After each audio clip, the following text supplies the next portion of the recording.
Chapter 2773. Mana Beyond the Limit. Upon hearing the system's voice ringing by his ears, Feng revealed a rare expression of joy. A 110% completion rate. Sure enough, integrating the mana manipulation method of mana techniques is the way to go. The mana manipulation method of Light Shadow was much more refined than the methods he had thought up by himself, especially in the aspect of manipulating magic elements. His own manipulation methods utilized only the 4 major elements, while Light Shadow utilized both the 4 major elements and the 7 supreme elements. Due to this difference, he had managed to unlock his mana body's potential to 110% with just a 2-fold manipulation method. And although there was only a 7% difference between this 2-fold manipulation method and his previous best method, past the 100% threshold, every 1% increase provided significant improvements to the mana body. The difference between a 103% mana body and 110% mana body was like the difference between heaven and earth.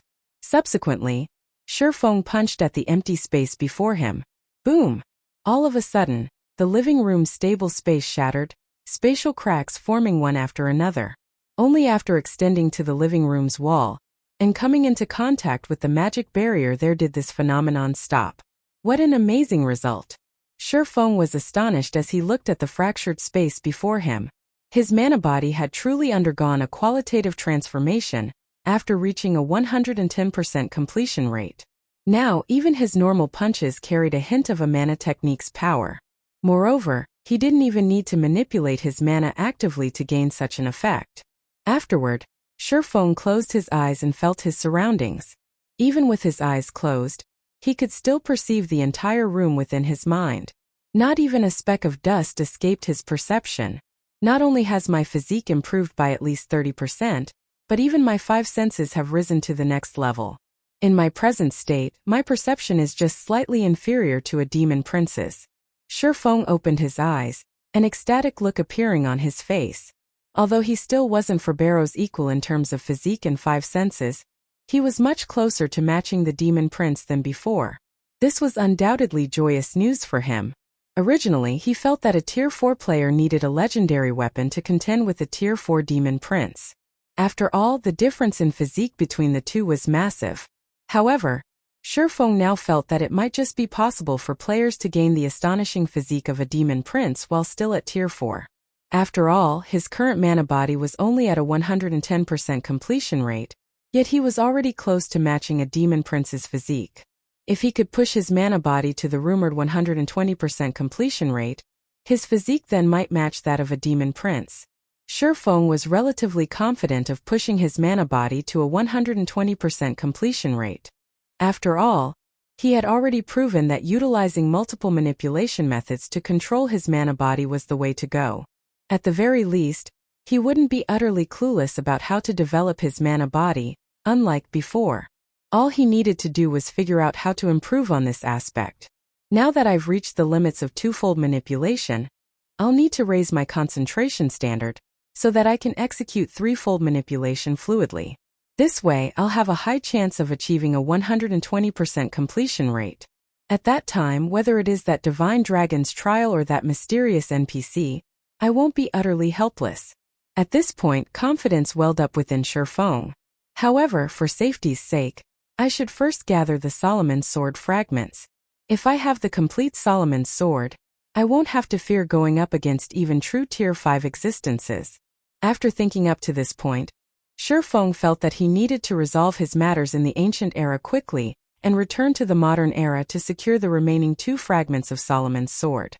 Previously, he still hadn't been particularly confident of securing the 2 remaining fragments.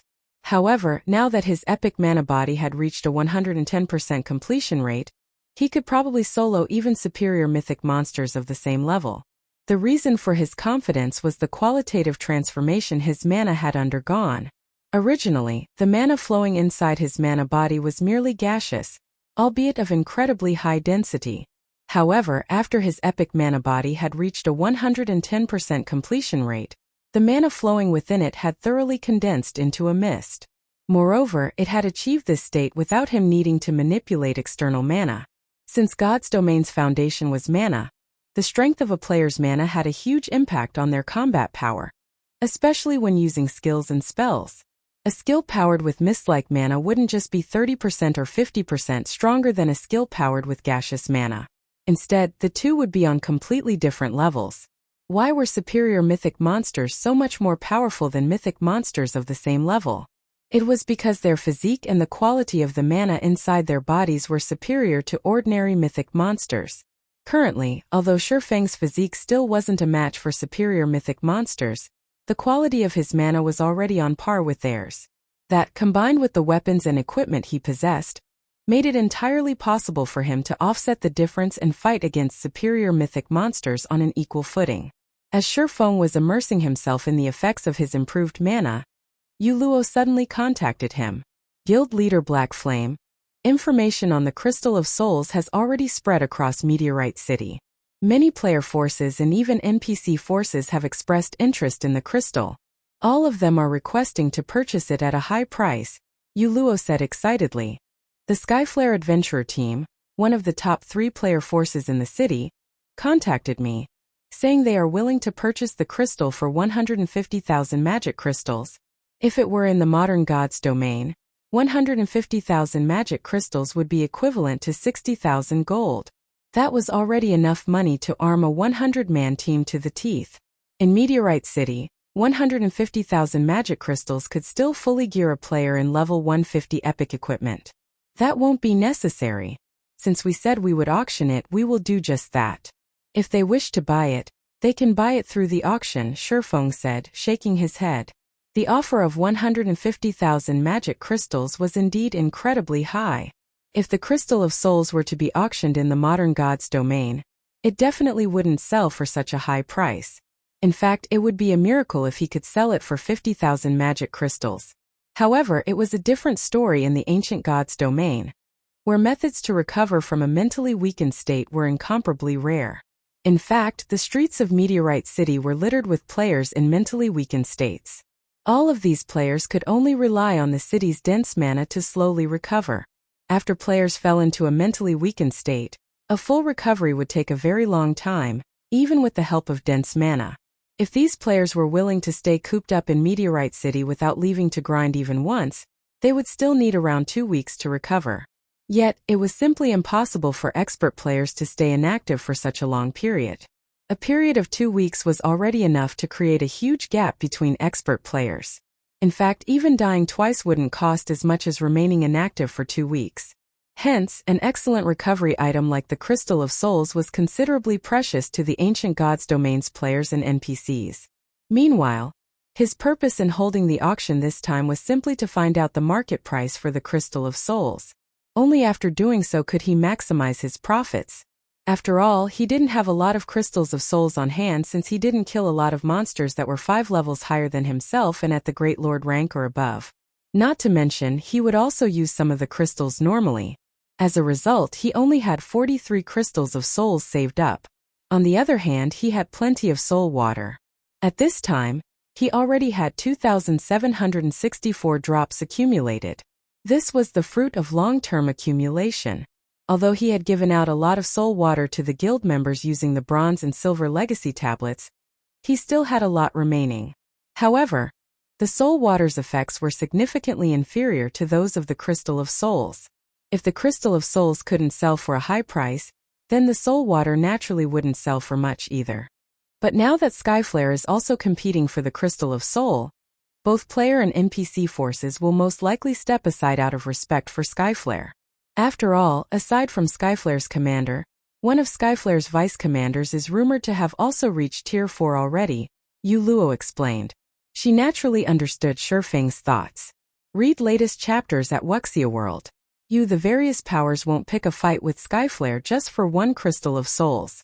If you go through with the auction, I'm afraid it won't go for a high price. This world was different from the world they came from. The NPC cities here were separated by great distances. Only after reaching Tier 4 would players be able to travel between NPC cities without worry. Tier 3 players could only roam the vicinity of the main city they belonged to. This meant that players residing in the same city would often come across each other. Meanwhile, Tier 4 combatants were considered true powerhouses in God's domain. Even NPCs feared them greatly, all the more the player forces. If one angered the Skyflare adventurer team, one shouldn't even think about leaving the city to grind for levels anymore. A player force is suspected to have 2 Tier 4 players? Feng was surprised by this revelation.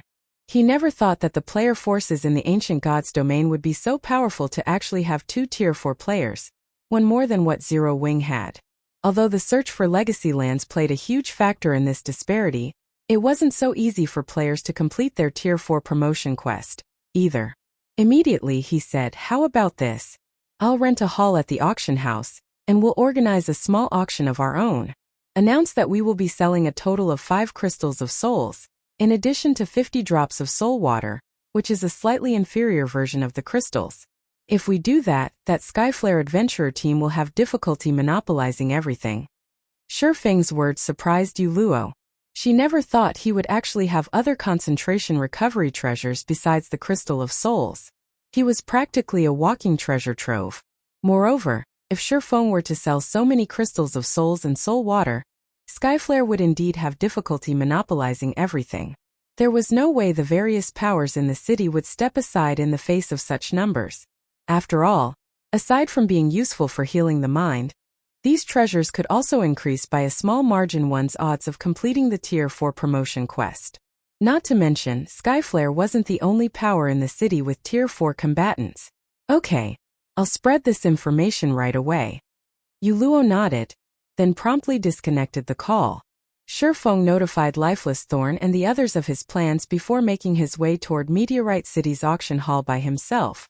In the meantime, Yuluo also spread the news regarding the crystals of souls and soul water, instantly causing a sensation throughout the city. Chapter 2774. Ancient Legacy Inheritor Meteorite City, Skyflare Hotel. The Skyflare Adventurer Team was one of the top 3 powers of Meteorite City, and the Skyflare Hotel it owned was one of the city's landmarks. Not only did the hotel boast 19 floors, but it even occupied the largest plot of land in the city's business district, with roughly the footprint of a sports stadium. The Skyflare Hotel also had the best resting environment in Meteorite City. Due to its relatively reasonable prices, it had become the first choice of many players and NPCs for lodging. The hotel was so popular that it ranked within the top 10 most profitable businesses of Meteorite City. At this time, a level 131 female assassin clad in pitch-black epic equipment walked into the Skyflare Hotel's top-floor lounge. She then stopped before an imposing man sorting documents behind an office table. This imposing middle-aged man was none other than the Skyflare Adventurer Team's commander, Lionheart, nicknamed Raging Lion. "Commander, I've already looked into the person you mentioned. She's Yuluo, a cleric from the Night Legion.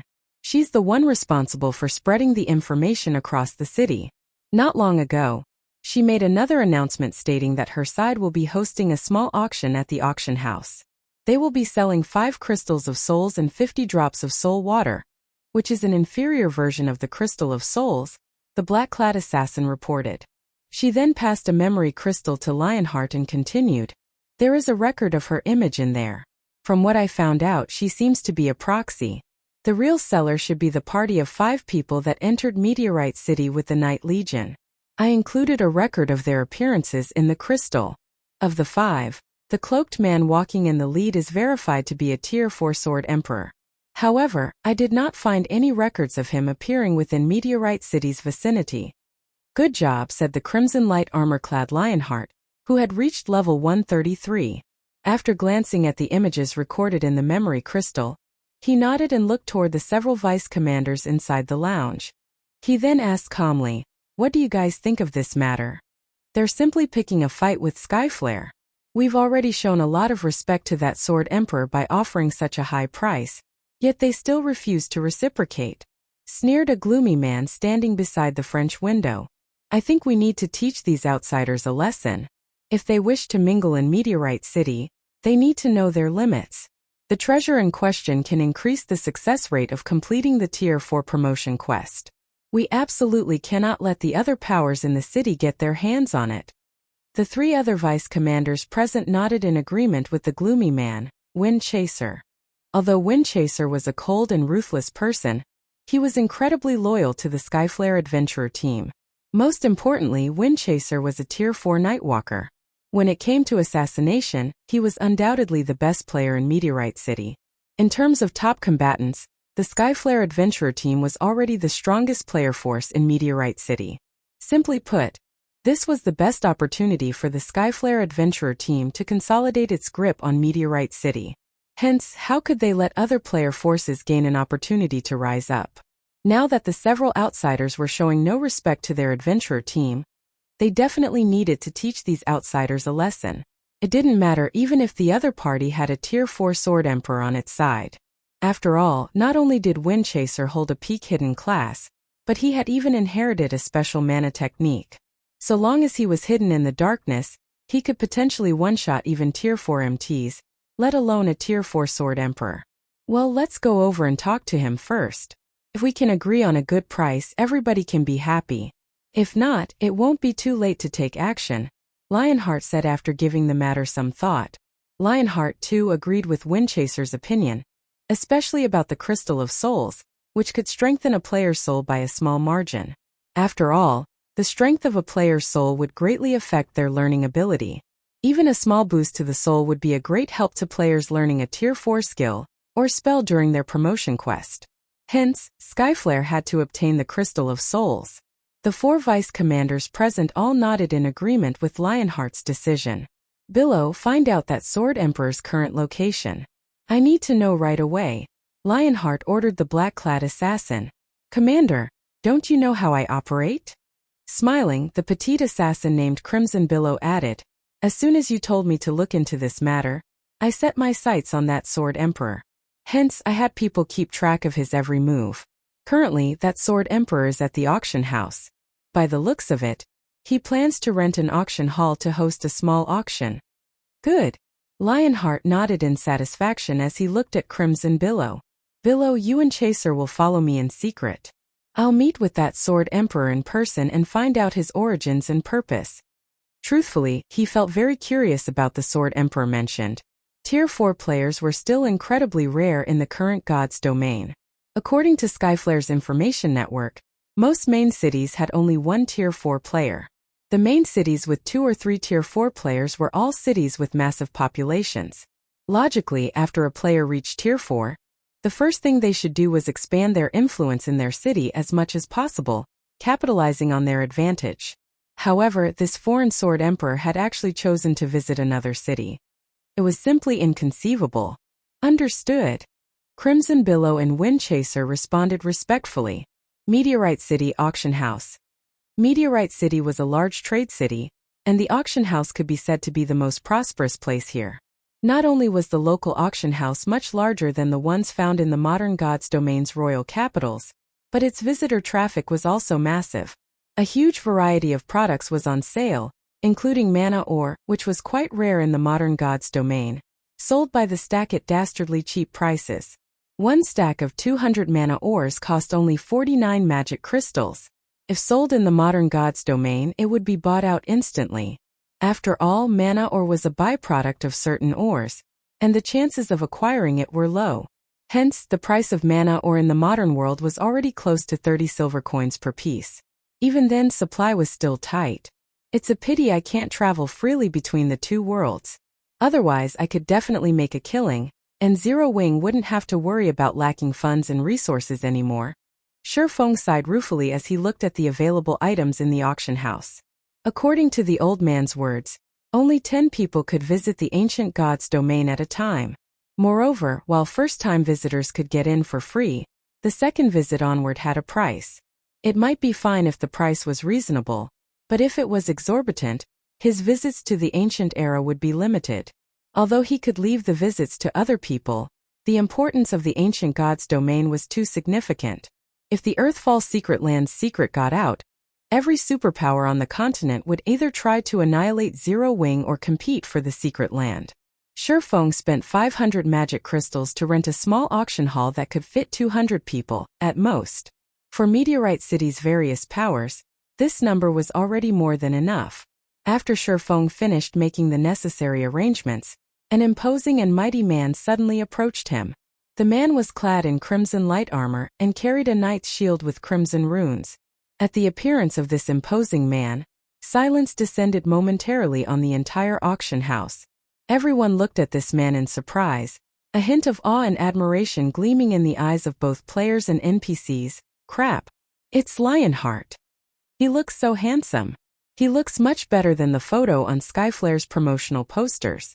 But why is a big shot like him here? Could it be because of the news of that small auction?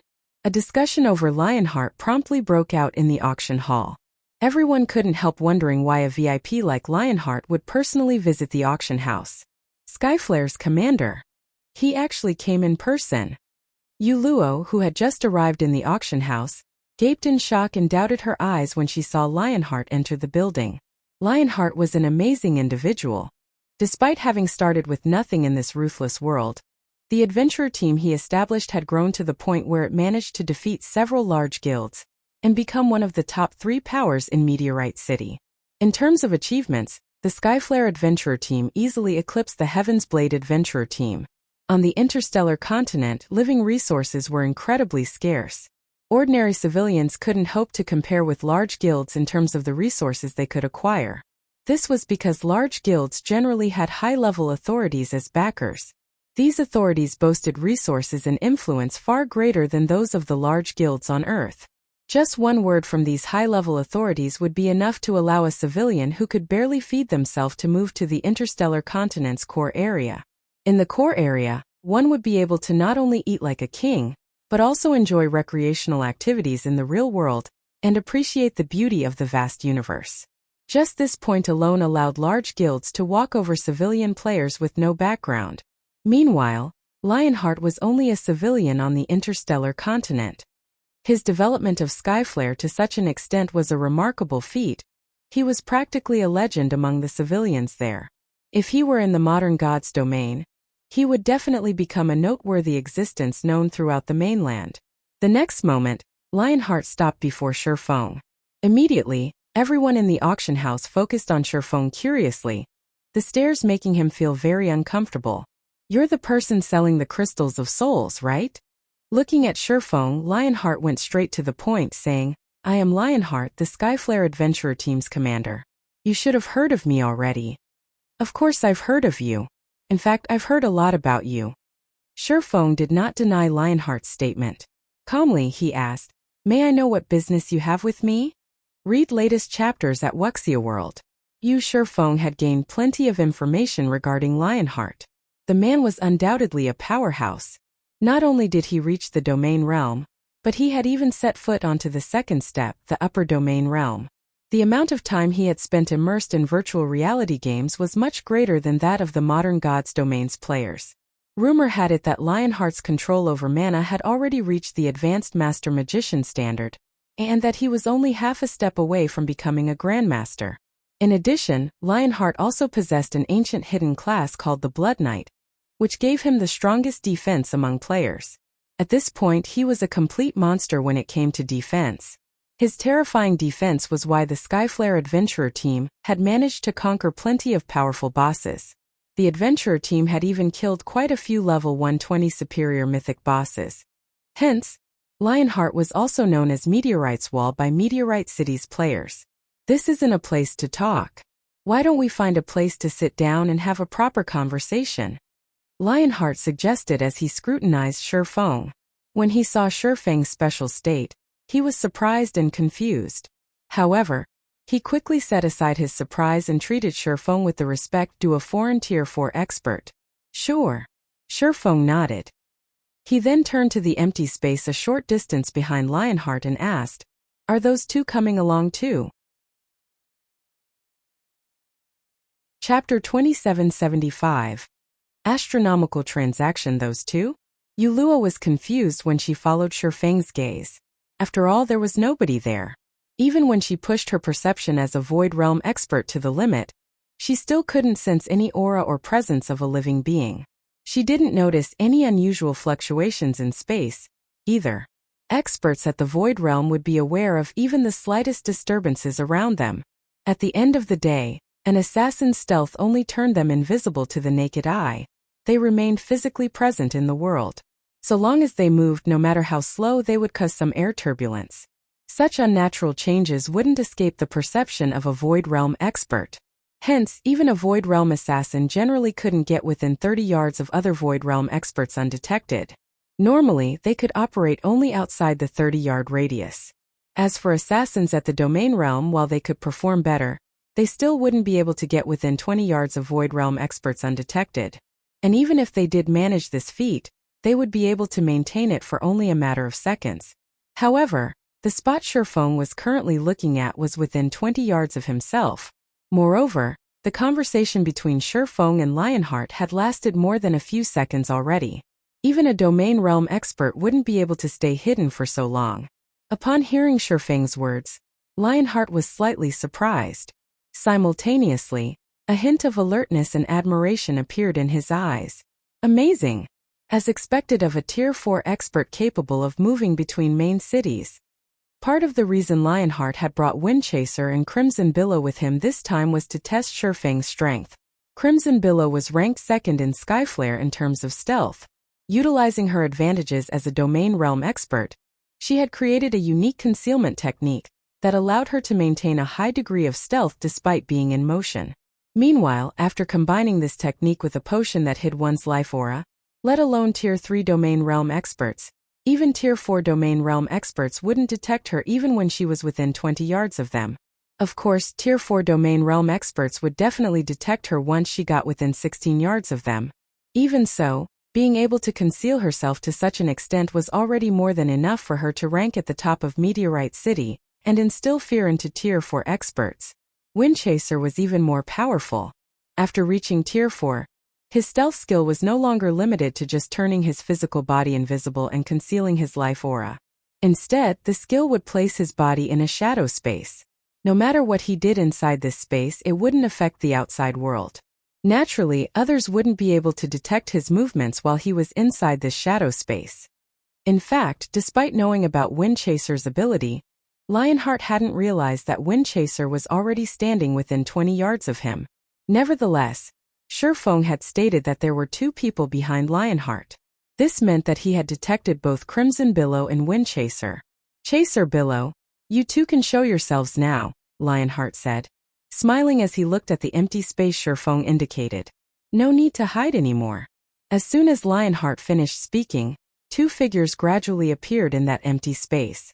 They were none other than Windchaser and Crimson Billow. The two assassins were looking at Feng with eyes brimming with surprise and confusion. "Commander, did I show some irregularities just now?" Crimson Billow quietly asked Lionheart through the team chat. Afraid that she would get detected, she had deliberately maintained a 21-yard distance between herself and Feng. After all, she hardly knew anything about Feng, apart from the fact that he was a Tier 4 expert, and she didn't wish to ruin Lionheart's attempt at probing Feng's strength. Yet, despite the 21-yard distance, he still detected her. Excluding Lionheart, this was the first time a Tier 4 individual perceived her from beyond 20 yards. "You didn't. It's just that this person is much stronger than we thought," Lionheart responded, shaking his head. "Don't act rashly against him afterward." Feng had discovered not only Crimson Billow but also Windchaser. While defeating a Tier 4 expert like Feng would be simple for the current Skyflare, killing him would be incredibly difficult. Unless absolutely necessary, they had best not offend this Sword Emperor. In response, both Crimson Billow and Windchaser nodded silently.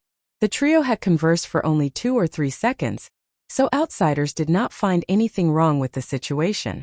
They merely saw Windchaser and Crimson Billow approaching Lionheart slowly after making their appearance. When Yuluo, who stood beside Feng, saw the two assassins walking over, her eyes widened in shock. There really are two people. Despite the two assassins being so close to her, she actually failed to notice either of them. This overturned her understanding of the assassin class. Meanwhile, when Feng saw the two assassins, a hint of wariness also appeared in his eyes. The two assassins were astonishingly strong. This was especially true for Windchaser. If not for the recent breakthrough Feng achieved with his mana body, which granted him a physique and perception far superior to ordinary Tier 4 individuals, he would have most likely failed to notice Windchaser's presence. If Windchaser really were intent on targeting a specific player, It would be a nightmare for the said player.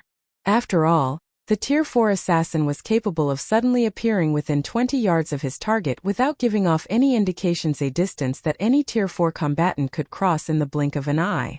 If Feng was not careful, even he might end up falling prey to Wine Chaser's ambush.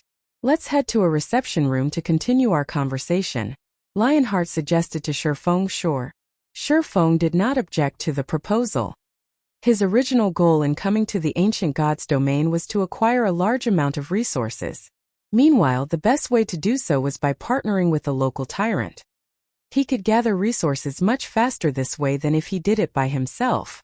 In fact, he could even gain access to items that normally wouldn't appear on the market. Lionheart's taking the initiative to seek him out was naturally good news for Feng.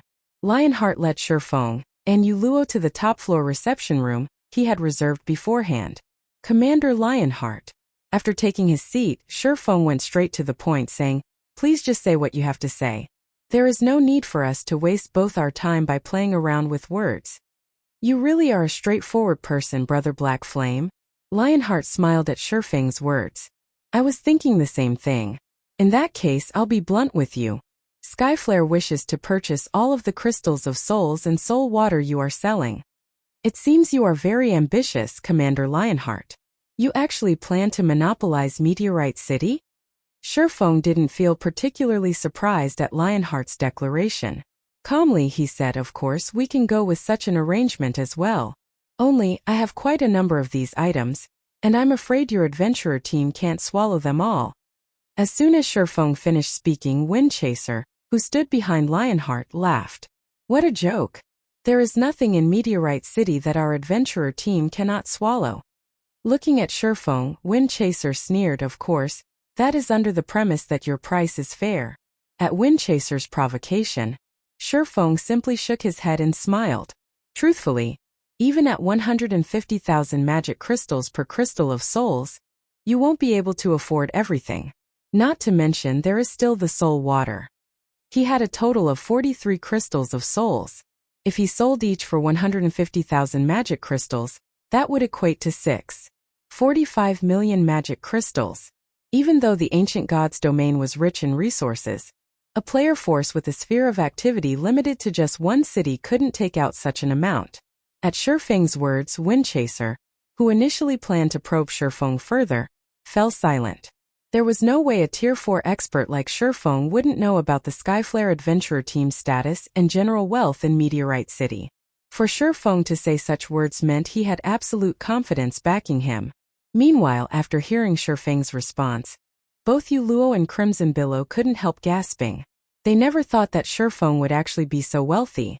They had already investigated the Crystal of Souls, so they knew it was a precious treasure that wasn't obtained easily. Yet, Feng had just declared that Skyflare couldn't afford to purchase all his stock. This proved that Feng had a lot of crystals of souls on hand. Who knew how many Tier 4 experts one could create with so many crystals of souls? "You truly are extraordinary, Brother Black Flame." Lionheart immediately broke into a smile. Moreover, this was a very sincere smile. "I apologize to you on behalf of my brother. At the same time, I also hope that the Skyflare adventurer team can form a long-term partnership with you. What do you think? I admit that Skyflare cannot take out the necessary magic crystals to purchase all your crystals of souls. However, our adventurer team still ranks within the top 3 of Meteorite City's player forces in daily income. We might not be able to swallow everything in one bite, but I'm sure we can do so after several or a dozen bites.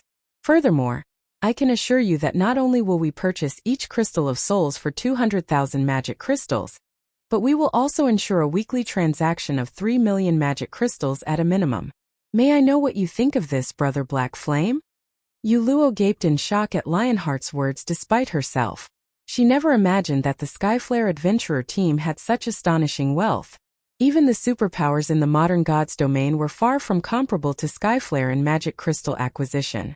Moreover, Lionheart even raised the price of the Crystal of Souls to 200,000 magic crystals.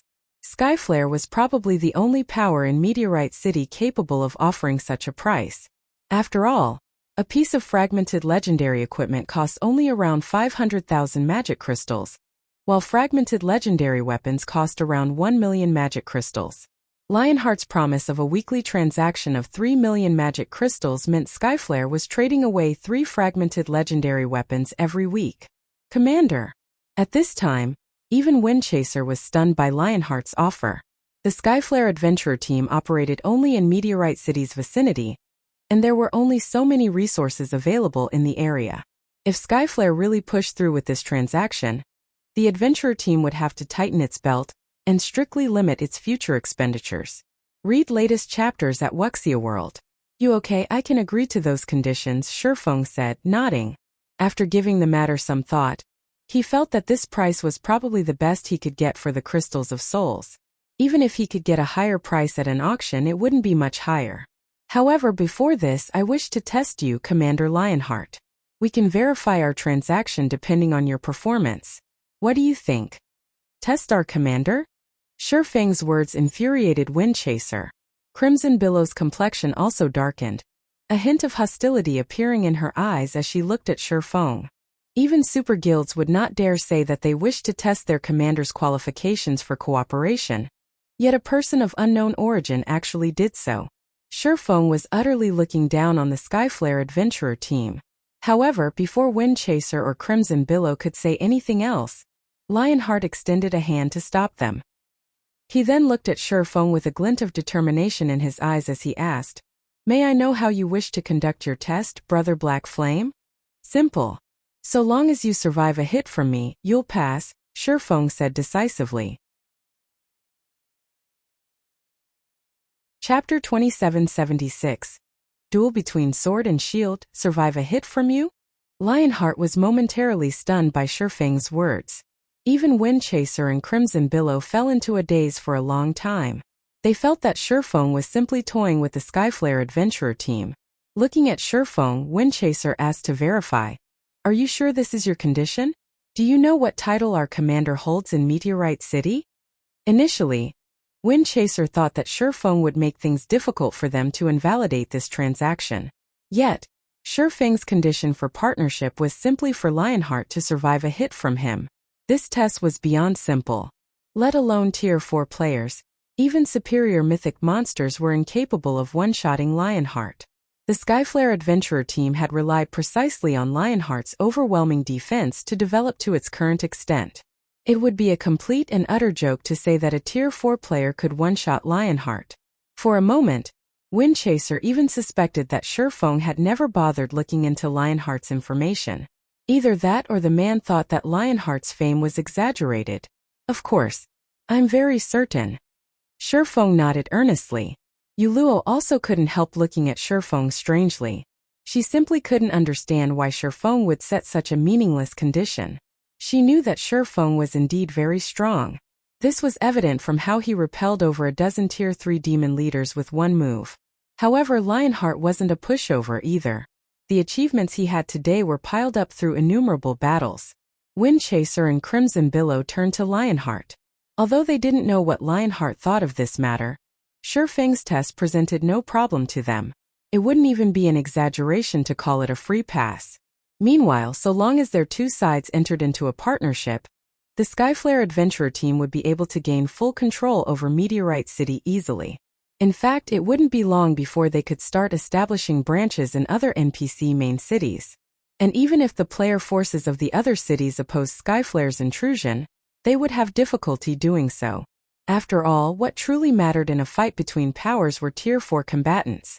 Although the saying one Tier 4 player could easily go up against a countless number of Tier 3 players was indeed exaggerated, it was still a fact that Tier 4 players could do many things that Tier 3 players couldn't.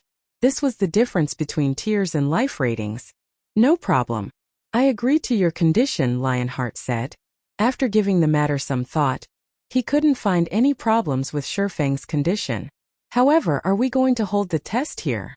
In Lionheart's opinion, Feng probably wasn't aware of the strength of his Blood Knight class.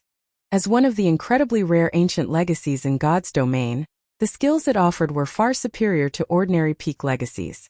Not to mention, he currently had 3 fragmented legendary items on him: the Bulwark of Holy Blood, the Void Magic Armor, and the Windwall Ring. Even when he had only the fragmented legendary shield and armor, He could already fend off superior mythic monsters. In fact, if not for the high HP and defense of superior mythic monsters, he could even solo these monsters given enough time. Now that he had the Windwall ring, his defensive capabilities had soared even further. I'm afraid this place isn't sufficient. We'll need to rent an advanced combat room, Feng said, shaking his head. In that case, let's go to our adventurer team's Skyflare hotel. There's a special combat room there. It should be enough for us to display our strengths, Lionheart suggested. A special combat room? Feng was surprised at Lionheart's words. He never thought that special combat rooms already existed in the ancient gods' domain. Special combat rooms were far superior to advanced combat rooms. They were perfect for practicing skill and spell usage. However, special combat rooms simply weren't something that could be acquired at this stage of the game. Let's go to the Skyflare Hotel then. Feng and Luo followed Lionheart's group to the Skyflare Hotel, which was only 1 block away from the auction house. The instant the group walked into the Skyflare Hotel, Luo grew a little excited. The Skyflare Hotel wasn't a place just anyone could enter and rest at. Aside from Skyflare's members and the members of Partnered Powers, who received a 50% discount, visitors would be charged the full price when staying at the hotel. Meanwhile, even the most basic room here costs 400 magic crystals per day. Even a Tier 3 Void Realm expert like herself wouldn't dare stay here for no good reason. Only when she needed to verify some theories and techniques she thought of would she make an exception and stay here. As for Feng, he felt as if he had just walked into a sacred training ground. The density of the mana here was truly amazing, much more than even in Stone Forest City's Freedom Hotel. In fact, the boost he got for his perception of magic elements was roughly 20% higher than what he got from the hotel he was currently staying at. No wonder he's so confident of being able to take out 3 million magic crystals per week. At this time, Feng finally understood why Lionheart was so confident in the Skyflare adventurer team's abilities. Meanwhile, along with Feng and Luo's arrival, an uproar occurred among Skyflare's executives. I heard that guy named Black Flame wants to test the commander. What? That guy must be crazy. He thinks the commander is someone he can test? Even if the commander just stands there and does nothing, he won't be able to injure the commander in the slightest. It's not a standard PvP though. He only wants the commander to take a hit from him. It seems this person is trying to show his strength to our adventurer team. He must be worried that he can't beat the commander, so he came up with that kind of condition. At that time, even if he fails to injure the commander, he could still salvage his reputation somewhat. When Skyflare's several dozen executives looked at Feng, who had already entered the special combat room, they promptly conducted hushed discussions among themselves. They all felt that Feng was pulling such a stunt because he wished to gain respect yet was also worried about making a fool of himself. However, in their opinion, Feng's actions were pointless. After all, when Lionheart dueled against other players, he almost never used his full strength to achieve victory. Even Windchaser, who had reached Tier 4 as well, had been almost helpless against Meteorite's wall. And although Windchaser had eventually emerged victorious in his duel against Lionheart, he had done so by dragging out the fight and chipping away at Lionheart's HP. Not to mention, this was in a situation where Lionheart had not gone all out. Otherwise, even Windchaser shouldn't think of harming Lionheart in the slightest. Shortly afterward, all of Skyflare's executives packed the special combat room's spectator stands. Some executives had even abandoned their quests to spectate this duel. Lionheart had never fought in a duel since Windchaser had gotten promoted to Tier 4. During this period, Lionheart had improved significantly. Not only did he gain a new Tier 4 legacy skill, but he had also obtained the fragmented legendary ranked Windwall ring, a defense-oriented ring.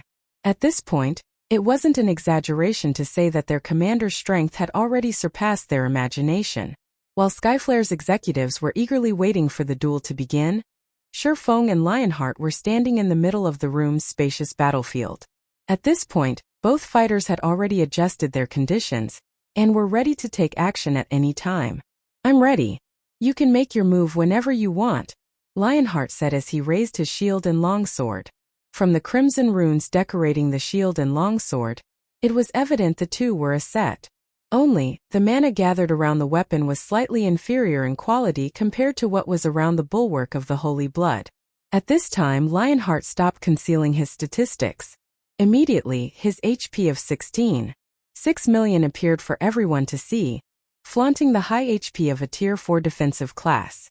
It was evident that Lionheart planned to let Feng see his own strength. He has 16.6 million HP. How is this possible? Yuluo gasped reflexively when she saw Lionheart's HP.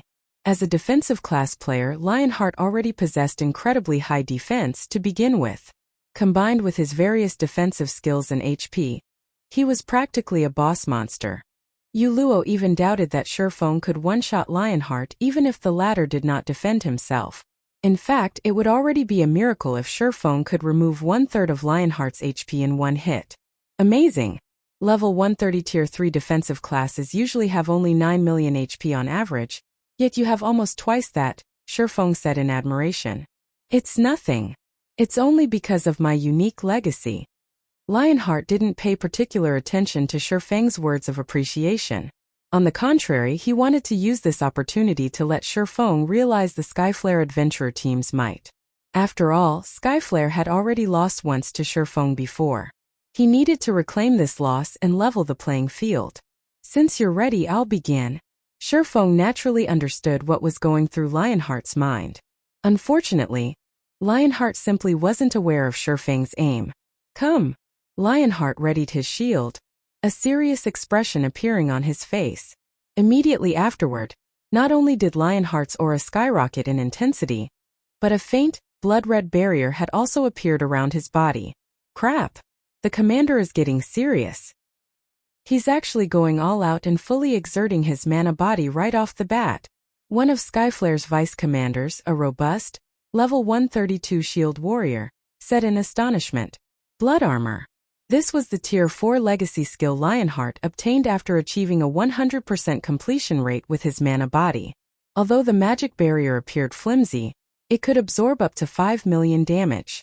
Moreover, the barrier would replenish itself once every 40 seconds. In other words, if one failed to cause over 5 million damage to Lionheart within 40 seconds, one had no chance of slaying him. Had Lionheart used this move during his duel with Windchaser back then, Windchaser wouldn't have been able to harm him at all. However, before Skyflare's members were done admiring their commander's Tier 4 passive skill, they saw Feng unsheath the abyssal blade.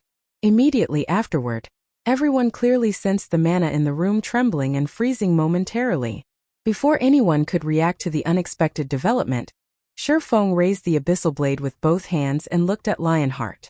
The mana inside the special combat room then began to boil, the phenomenon causing everyone present to shudder involuntarily. Afterward, everyone felt a wave of scorching heat wash over their body. How is this possible? When Windchaser sensed the mana around him boiling, he was stunned. After all, the space inside the special combat room was massive, with a 1,000-yard radius. That was more than enough for 2 Tier 4 players to fight to their heart's content. Nevertheless, Feng caused all of the mana inside the combat room to boil just by entering a stance. This kind of thing was simply unheard of. At this time, Lionheart's gaze also changed. If entering a stance was enough to trigger such a phenomenon, Feng's strength was definitely far more extraordinary than he initially thought. However, before Lionheart could take any further action, the flow of time inside the combat room seemed to slow down. The only thing capable of moving was apparently the sword in Feng's hands. Second sword, Holy Devour. As the long sword descended, an overwhelming pressure fell upon the room. Afterward, space within the room ignited, as if it couldn't withstand the terrifying and violent pressure. The resulting flames threatened to burn everything in the room into nothing. Not good. Holy Blood Wall. For Saint's Descent. Read latest chapters at Wuxia World. Upon seeing the boundless flames approaching him, Lionheart hurriedly activated the defensive skill Holy Blood Wall, then stabbed his shield into the ground and activated his strongest Tier 4 defensive legacy skill. The next moment, a twofold magic array appeared before the bulwark of Holy Blood, which was followed by an illusory crimson shield that was over a dozen meters tall. Crimson runes flared all over Lionheart's body, solidifying the surrounding space until it was as sturdy as a steel wall. Meanwhile, the instant Lionheart used Four Saints' Descent, the endless sea of flames devoured him like a giant beast. Boom! Accompanied by a thunderous explosion, the space within the special combat room transformed into a dark, empty void. Chapter 2777 Shocking Skyflare. A dark void enveloped the battlefield. Let alone Tier 3 players, even Tier 4 players couldn't survive in this space. Meanwhile, when Skyflare's executives, seated in the spectator stands, saw this scene, they were dumbfounded. How can one / carry such destructive power? Even those Tier 4 NPCs aren't capable of exhibiting such power. Is he really just a Tier 4 player? He has such terrifying strength, yet we actually failed to find any information on him. Just who is he? After a moment of silence, Skyflare's executives began a heated discussion among themselves as they goggled at the battlefield's shattered space.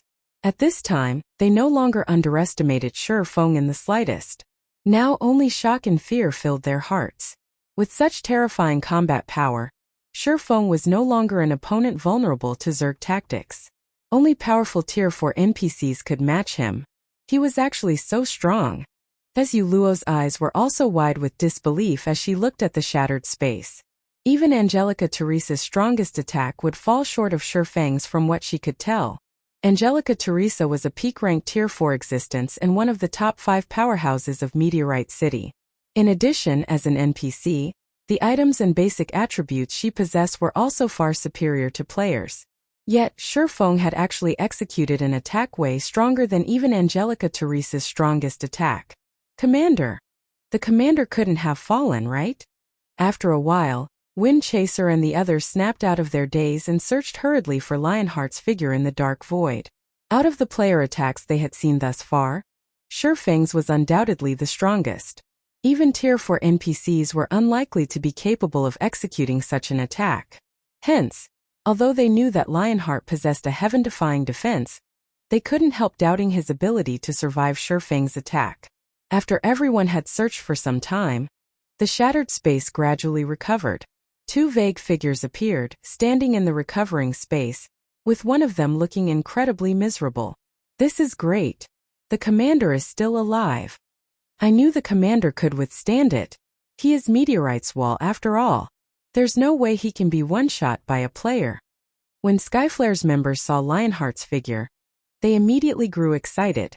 However, unlike his colleagues, Lionheart did not feel happy or excited at all. Instead, his heart pounded with fear and relief. That was too close. If not for the Windwall ring, I would have definitely been one-shot. Lionheart smiled bitterly when he looked at his remaining HP currently. He had less than 6 million HP remaining. While this might seem like a lot, he had only managed to retain this amount of HP thanks to the Windwall ring's passive skill. The Windwall ring's passive skill, Wind's Protection, was capable of reducing all the damage he received by 35%. Even if he received a Tier 5 attack, its damage would still be reduced by a full 35%. Wind's Protection was also the Windwall ring's only skill. The Windwall ring was different from other equipment with passive damage reduction skills. Although the alternatives might even have skills offering much greater reductions than Wind's Protection on paper, there were hidden limits to these skills. Generally, their upper limit was Tier 4. Once an attack reached the Tier 4 standard, their effect would be significantly weaker.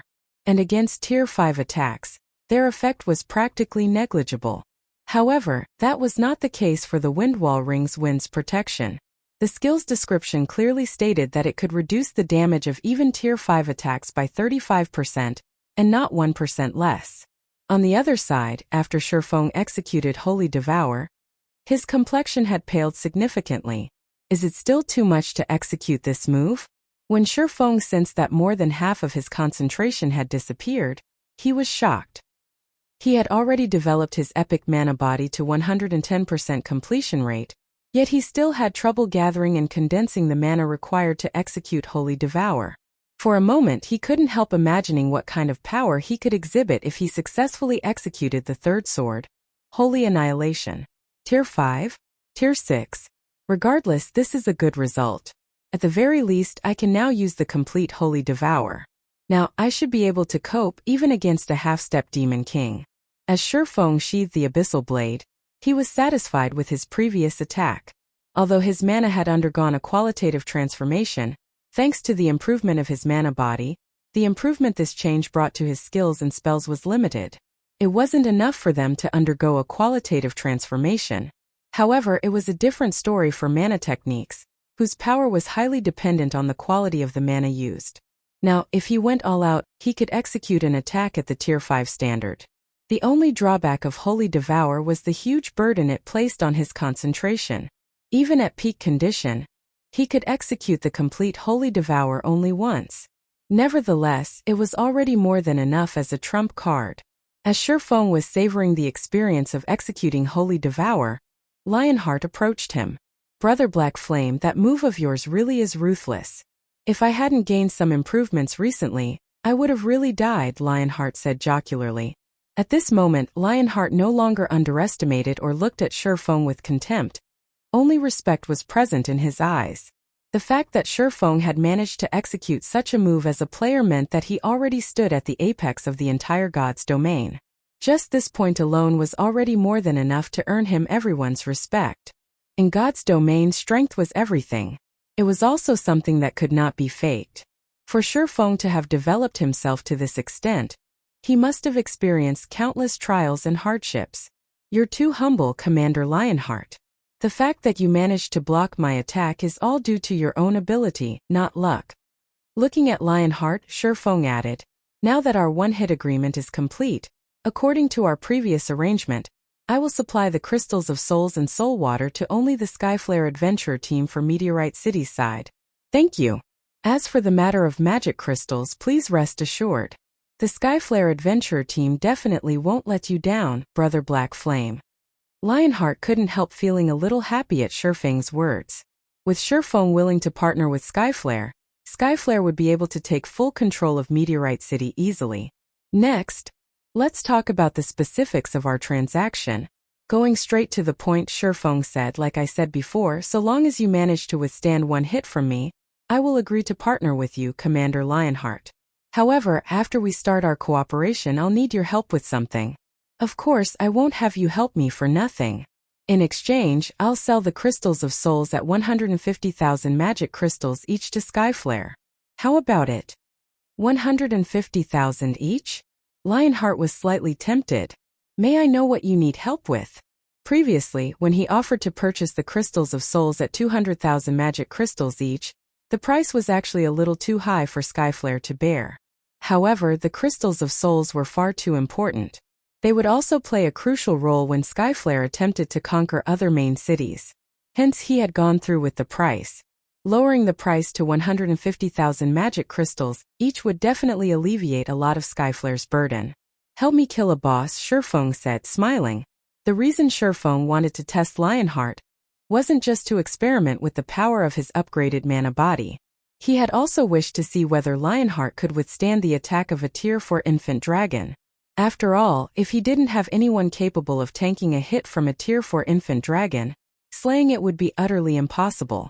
Since Lionheart clearly met this requirement, combined with the effects of the heavenly dragon's breath, challenging an unrestrained Tier 4 infant dragon was entirely feasible. Kill a boss. Lionheart was a little puzzled. He never thought Feng's request would be so simple. "Is this boss very strong?" "Very strong." Not bothering to hide the truth, Feng said, "It's a Tier 4 infant dragon." "A Tier 4 infant dragon?" Lionheart gasped at Feng's words. Immediately, he thought of something and asked, "Are you referring to the one Lady Angelica is trying to challenge?" "That's right. It's that one." Feng nodded. "Actually, this matter is also beneficial to you as well, Commander Lionheart. After all, Meteorite City's promotion will attract more players and resources to the city. At that time, Skyflare can grow stronger together with the city." Lionheart nodded in agreement. In reality, he too wished for Meteorite City to grow stronger and become an advanced main city. However, the incredibly high difficulty of challenging a Tier 4 infant dragon made him decide to have Skyflare opt out of Angelica Teresa's expedition. After all, Skyflare already had 2 Tier 4 players under its command, and it had yet to stabilize its advantages. If Skyflare eagerly participated in the risky expedition and failed, the adventurer team would definitely lose a lot of its advantages. What do you think, Commander Lionheart? Feng asked. Previously, he didn't hold much hope for slaying the Tier 4 infant dragon. After all, a Tier 4 infant dragon was comparable to Tier 5 existences. It was much stronger than even a demon prince. Even though he could use the complete Holy Devour now, it wouldn't make any difference since he couldn't use the technique indefinitely. However, the story would change if Lionheart was present. The fact that Lionheart could survive a Tier 5 attack meant that he could defend against a Tier 4 infant dragon's attack. Okay. After thinking for a while, Lionheart gritted his teeth and agreed to Feng's condition. However, Brother Black Flame, as Skyflare has just gained some advantages, we cannot afford to invest everything into helping you. We can send only a 100-man team at most. In response to Lionheart's worries, Feng simply chuckled and said, "That's already more than enough. In fact, it's fine so long as Skyflare can dispatch its 2 Tier 4 players, let alone a 100-man team." "May I know when we will begin the operation?" Lionheart asked. Raiding a Tier 4 infant dragon was an important matter. Preparing the necessary manpower and supplies would take a lot of time. "We're not in a rush right now. I'm afraid it will still take several days before we can set out," Feng said, shaking his head. "I'll notify you when the time comes, Commander Lionheart." Challenging a Tier 4 infant dragon with just 3 Tier 4 players would be outright suicide. It wouldn't matter even if they had a large number of Tier 3 players supporting them. Fortunately, the ancient god's domain did not require players to search for their legacy lands to challenge their Tier 4 promotion quests. So long as he had Lifeless Thorn and the others challenged their promotion quests and some of them succeeded, he would have a much greater chance of success. "Alright. If that's the case, I can make more preparations on my side." Lionheart breathed out a sigh of relief at Feng's words. Read latest chapters at Wuxia World. Afterward, Feng signed a partnership contract with Lionheart to the effect that Skyflare would purchase crystals of souls from Feng at 150,000 magic crystals per crystal, and soul water at 30,000 magic crystals per drop.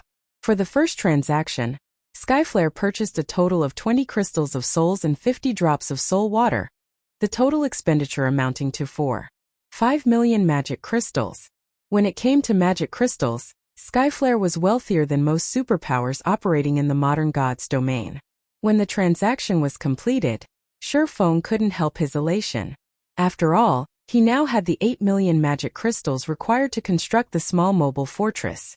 Afterward, all he needed to do was collect 2 million pieces of mana or 30,000 mana stones. In addition, he also had a chance to raid the Tier 4 infant dragon. Leaving the Skyflare Hotel, Feng looked at the additional 4.5 million magic crystals in his bag and smiled. "Now that I have the money, it's about time to have Lifeless Thorn and the others undergo their promotion." Chapter 2778. Semi-finished Mana Body Meteorite City, Silver Hotel. After Feng received 4.5 million magic crystals from Skyflare, he returned to the Silver Hotel with Yuluo. As for the small auction he initially planned to hold, Lionheart had announced to the public that Skyflare would monopolize all of the products. Hence, the commotion over the auction died down quickly. None of Meteorite City's various powers dared to voice their opinions on Skyflare's monopoly.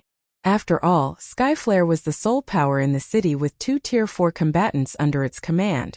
Previously, the powers with Tier 4 combatants still dared to stand up against Skyflare, because Lionheart could not easily kill other Tier 4 combatants by himself.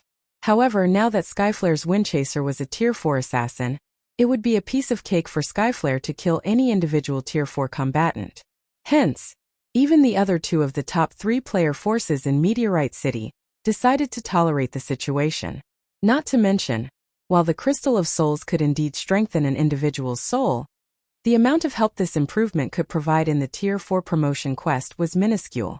Even if Skyflare obtained all 5 Crystals of Souls, the adventurer team would, at most, increase the number of Tier 4 combatants it had from 2 to 3. Meanwhile, back in his room, Feng promptly took out 75,000 magic crystals and distributed them to Lifeless Thorn, Solitary 9, Yenya, Cleansing Whistle and Yuluo. "Right, each of you take a drop of soul water as well," Feng said as he took out 5 drops of soul water and distributed them. Once you are done collecting the legacy fragments, drink it immediately. Although it isn't as effective as the Crystal of Souls, it can still clear your mind. You should have an easier time learning your legacy skill. In response, Lifeless Thorn and the other Azura members nodded and accepted the soul water. Yuluo, however, hesitated. She didn't know whether she should accept the soul water, which cost 30,000 magic crystals a drop. Guild leader Black Flame, this soul water is too valuable. I already feel very indebted to you, just for letting me challenge my Tier 4 promotion quest this time. I really cannot accept this soul water, Yuluo said, rejecting Feng's gift after giving the matter some thought. Heaven's Blade had cooperated with Zero Wing only once. The two organizations couldn't even be considered allies. If she accepted this soul water, she would owe Feng a huge favor. In that case, she would have a difficult time explaining herself to Zwei once she returned. However, in response to Yuluo's rejection, Feng shook his head and said, Miss Yuluo, you must have misunderstood me. I'm not giving you this soul water for free. I need you to help me with something in the near future. If you reach Tier 4, we'll have a higher chance of success. Help you with something. Yuluo was a little dazed. That's right. I plan to raid that Tier 4 infant dragon. However, Tier 3 players are useless against an infant dragon. Only Tier 4 players will matter. Meanwhile, as you've reached the Void Realm already, your control over mana should be excellent. Your concentration should also be only one step away from reaching the Tier 4 standard. With the Soul Water's help, you'll have a better chance of promoting to Tier 4, Feng said, nodding. Hence, this soul water is my investment in you. I'm not giving it to you for free, so you don't need to overthink things. The upcoming raid of the Tier 4 infant dragon wasn't something Tier 3 players could stick their hands into. Only Tier 4 players could be of help. A Tier 4 healer would be especially useful. Since Feng couldn't guarantee that Yenya would succeed in her Tier 4 promotion quest, having a backup plan would naturally be better. Not to mention, he currently had over 2,000 drops of soul water on hand. He could still afford such a small investment. I understand. If I don't get promoted to Tier 4 this time, I will find a way to pay you back for this soul water, Yuluo said. With Feng's words, the burden she felt lightened considerably. Truthfully, she would be lying if she said that she did not want the soul water. After all, the Tier 4 promotion quest was no walk in the park.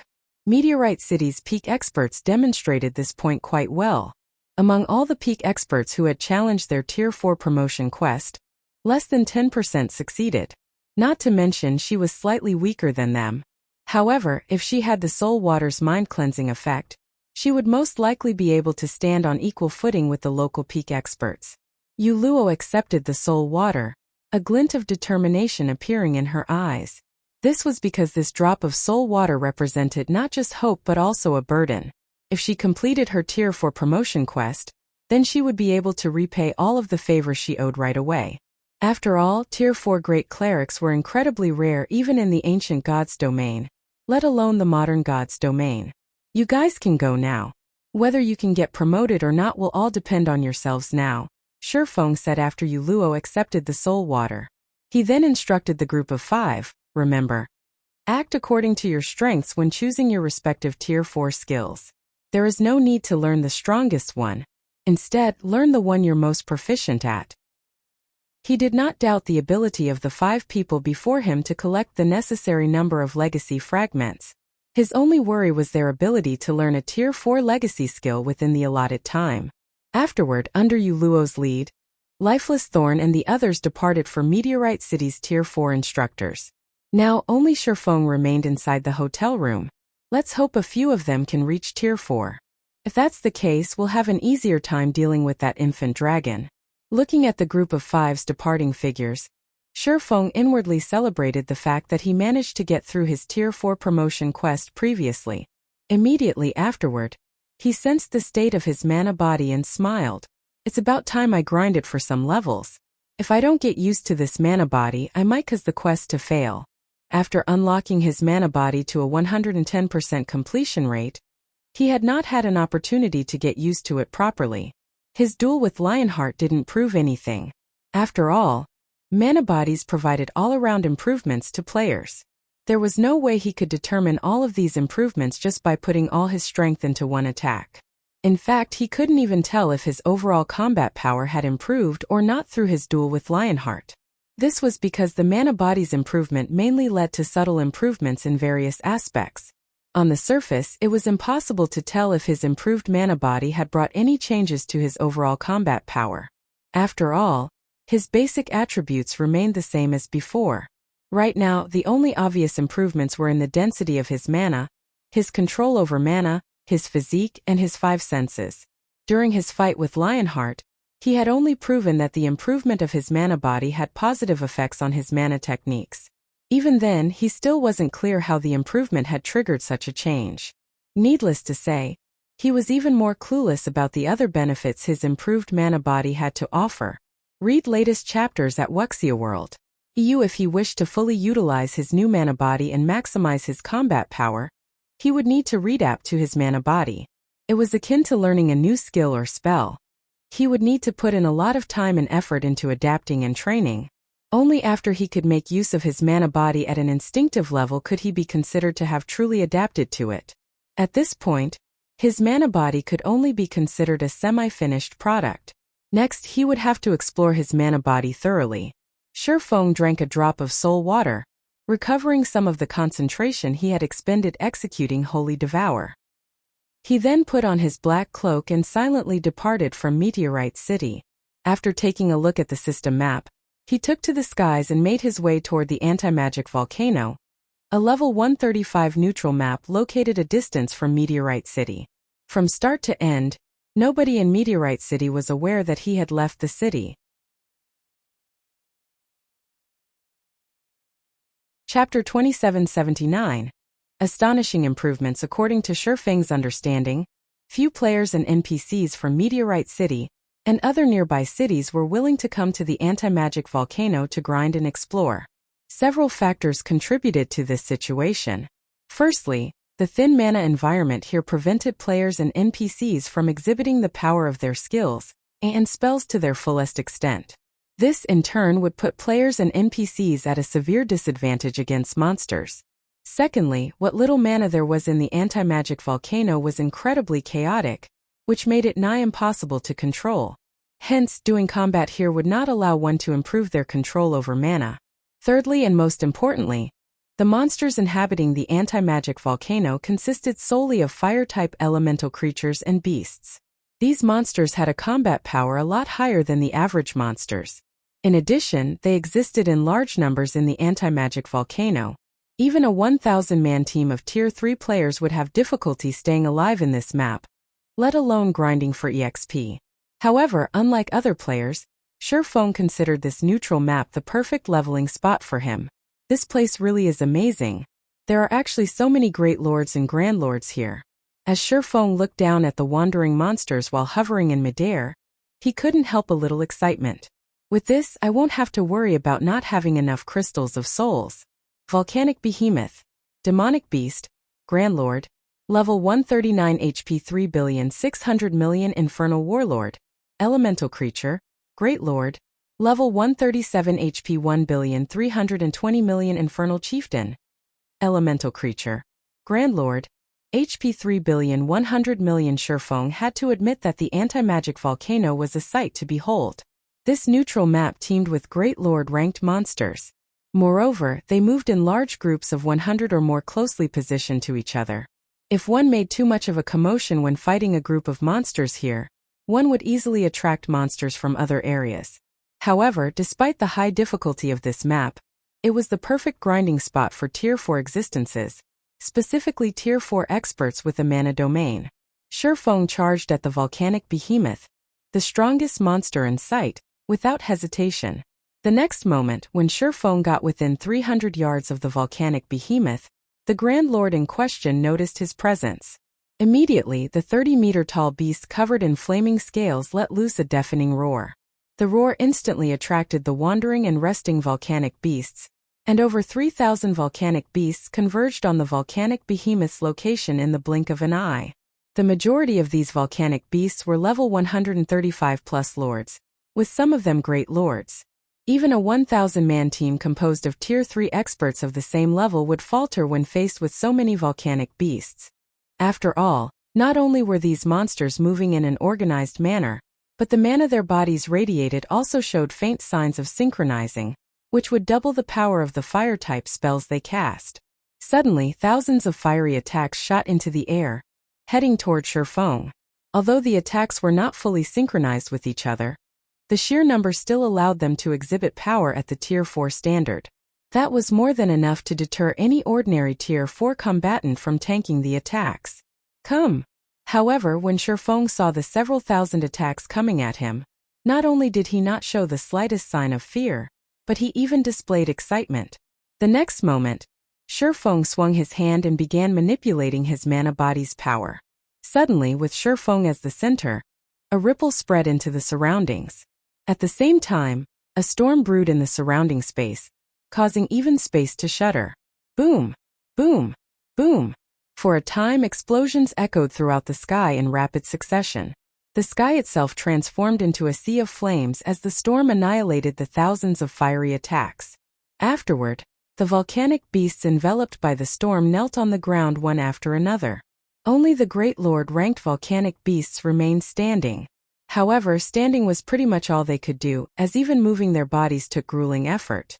As for the volcanic behemoth, the leader of the volcanic beasts, it didn't fare that much better than the Great Lord-ranked volcanic beasts either. My mana domain has improved to such an extent?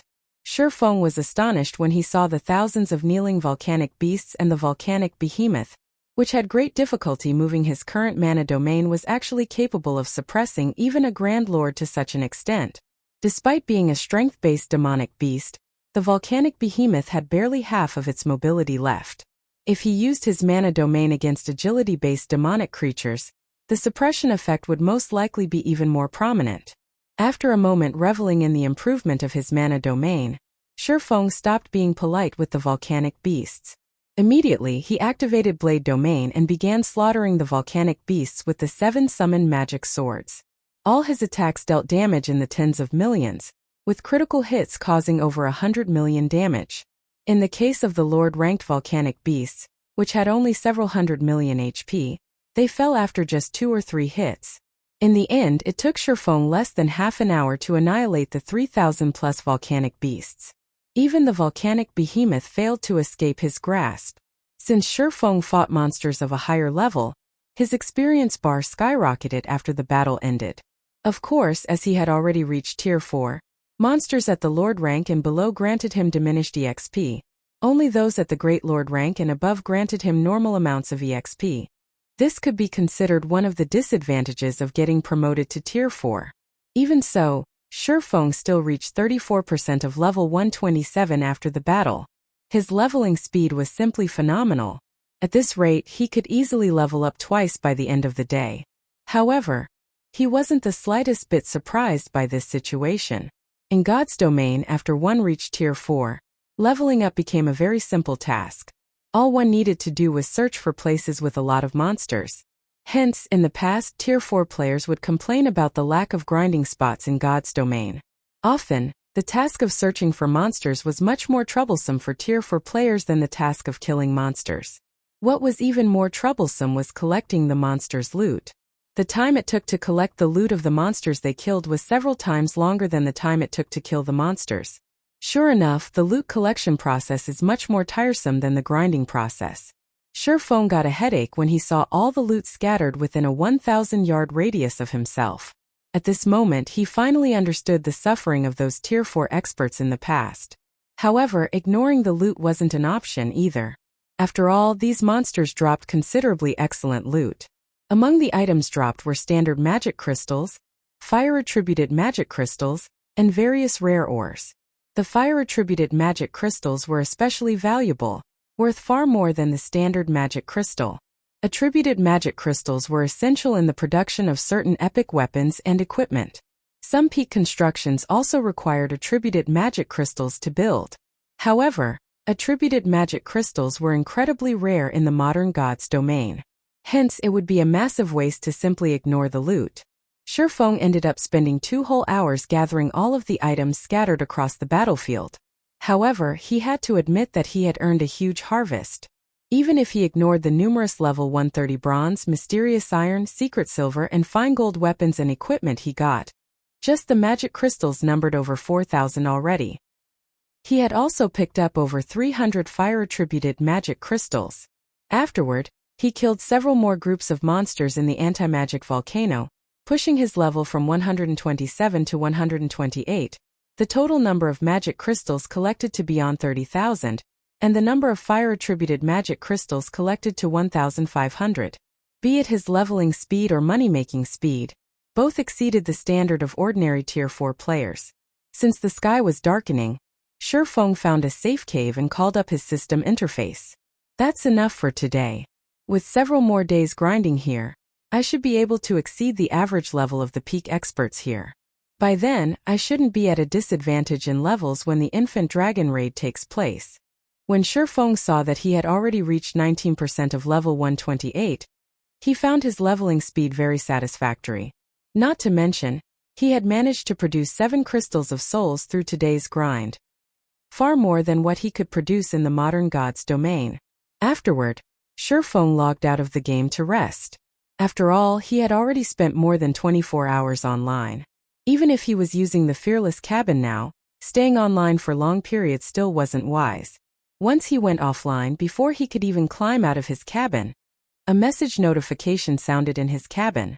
The message's sender was none other than Liang Jing, the person managing Zero Wing's headquarters on his behalf right now. Guild leader, you finally decided to pick up, Liang Jing said in exasperation. I've already brought the 2 vice guild leaders to Yuantian City as per your request. What should we do now? Read latest chapters at Wuxia World. You're here already? Surprised by Liang Jing's swift action, Feng chuckled and said, Okay, bring them to the upper zone's entrance now. I'll wait for you there. The upper zone's entrance? Liang Jing couldn't help growing a little excited at Feng's words. Okay, we'll be there in 3 hours. Feng burst into laughter at Liang Jing's excited expression. However, he understood her mood. After all, the upper zone was a place countless people yearned to enter. But this is a problem. I only managed to get 100 points yesterday, even after exchanging all of the credits I had. If the 2 of them join me, I can't even afford food for the 3 of us. It seems I'll have to convert those 5,000 units of 7 luminaries crystal now. The thought of the food prices here gave Feng a headache. Fortunately, he had earned a killing from mythology. Otherwise, he would have to start begging for food. Feng tidied himself up and hurried to the Green God Tower. Chapter 2780 Minor Character? Upper Zone Base Layer. Feng enjoyed the scenery of the base layer as he strolled around the residential area he lived in. Contrary to his expectations, he did not see any of the paradisiacal sceneries depicted in the rumors spread in the outside world. Instead, what he saw were only high-rise buildings.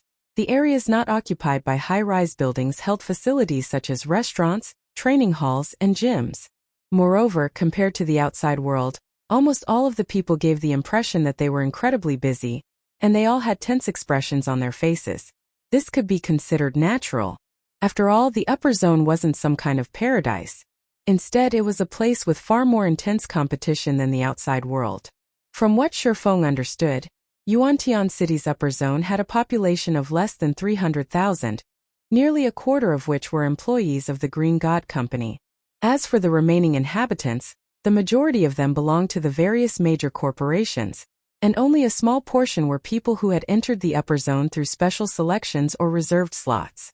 Meanwhile, unlike what the general public thought, one wouldn't live a carefree life after entering the upper zone. On the contrary, one would face even greater pressure than when they lived in the outside world. The reason for this was the upper zone's ridiculously high cost of living. Just the matter of food already gave Feng a headache. Even the most basic meal cost 30 points, equivalent to 300,000 credits.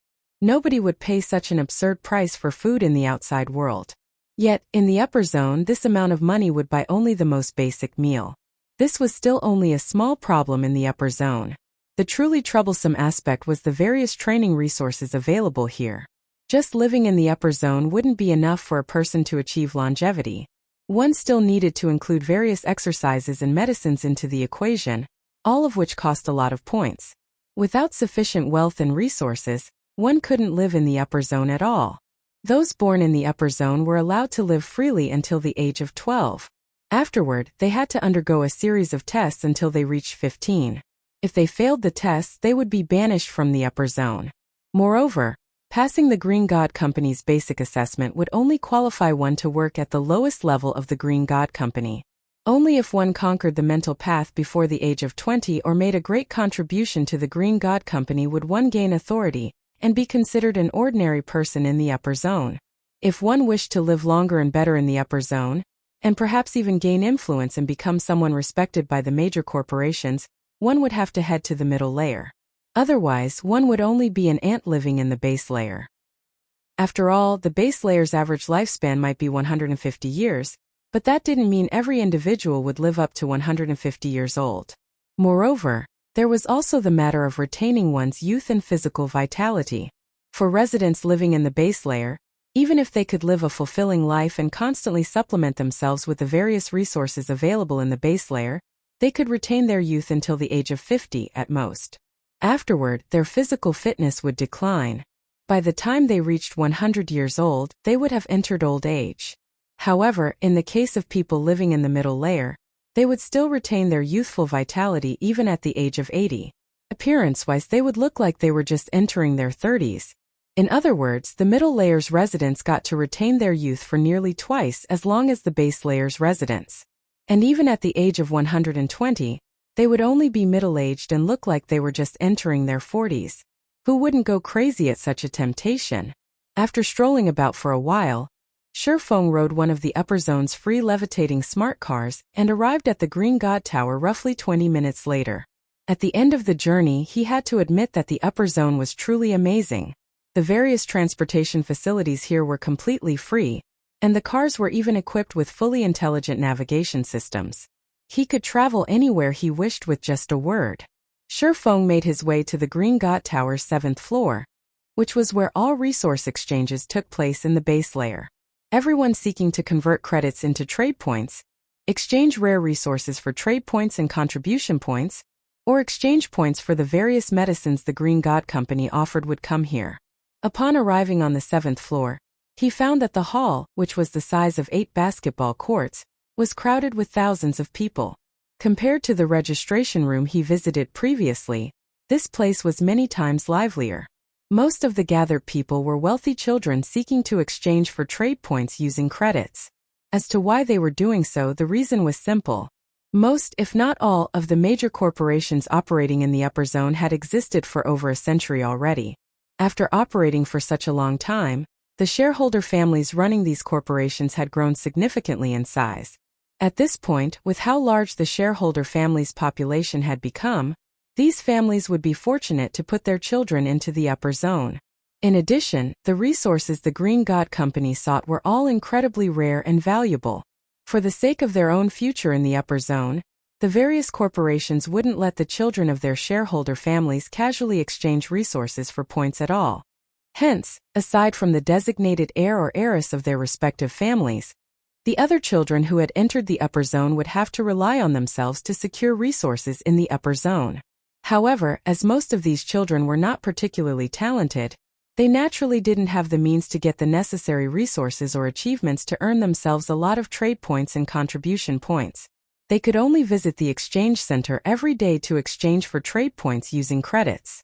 As a result, despite the Green God Tower's exchange center being open 24/7, there would almost always be people lining up before the credit area's exchange counters. If news of such a scene were to reach the outside world, jaws would definitely drop. After all, every one of the wealthy children lining up in the exchange center was a prince or princess of a major corporation. Normally, they would have numerous people at their beck and call. Yet, in the exchange center they had no choice but to behave like normal people and stand in line themselves. And even more surprisingly, none of these wealthy children in the queue was making a fuss. Unlike the credit area, there was only one exchange counter in the contribution area.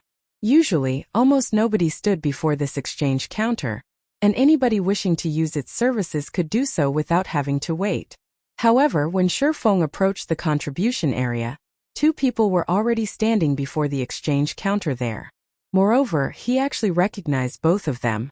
One of them was none other than Feng, the heir of the Five States Corporation.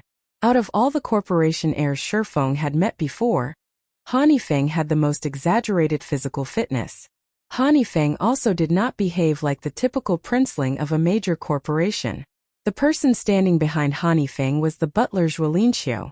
Young master, now that we've completed the Green God Company's assignment, I believe your total contribution points will reach 60,000 once the evaluation is complete and enter the top 10 rankings.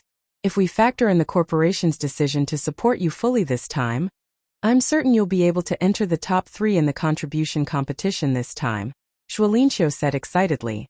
The contribution competition was held once every 3 months. The top 3 of the competition would gain the right to stay in the middle layer. Although the duration of the stay was only 3 short months, this was also one of the few ways the various corporations could gain access to the middle layer. Meanwhile, so long as Feng entered the middle layer, he could acquire resources that were far superior to what was available in the base layer. At that time, his status in the upper zone would immediately skyrocket. However, Feng remained indifferent to Zhuolinqiu's words. Shaking his head, he said, "While I am confident of getting into the top 5, my chances of getting into the top 3 are still slim. The people currently ranked among the top 3 have held those positions for the past 2 years. According to rumors, those 3 people are close to gaining high-grade authority. They will definitely do everything they can to retain their positions, so it won't be easy to surpass them in contributions. In fact, despite not having put in any real effort, they have already accumulated over 100,000 contribution points. If we show signs of trying to compete for the top 3, it wouldn't be strange if their points suddenly doubled or tripled." At Feng's words, Zhuolinqiu fell silent, acknowledging that the top 3 rankers were indeed a cut above everyone else. After all, those 3 people had already monopolized the top 3 positions of the contribution competition for the past 2 years. Trying to surpass them in contributions definitely wouldn't be an easy task. While Feng and Zhuolinqiu were conversing, the staff member manning the exchange counter finished calculating Feng's contribution. "Sir, after including the assignment you completed this time, you now have 62,425 contribution points accumulated. You are currently ranked 7th in the contribution competition." 7th? Feng did not feel particularly happy to hear that he was ranked 7th in the competition, taking the result in stride.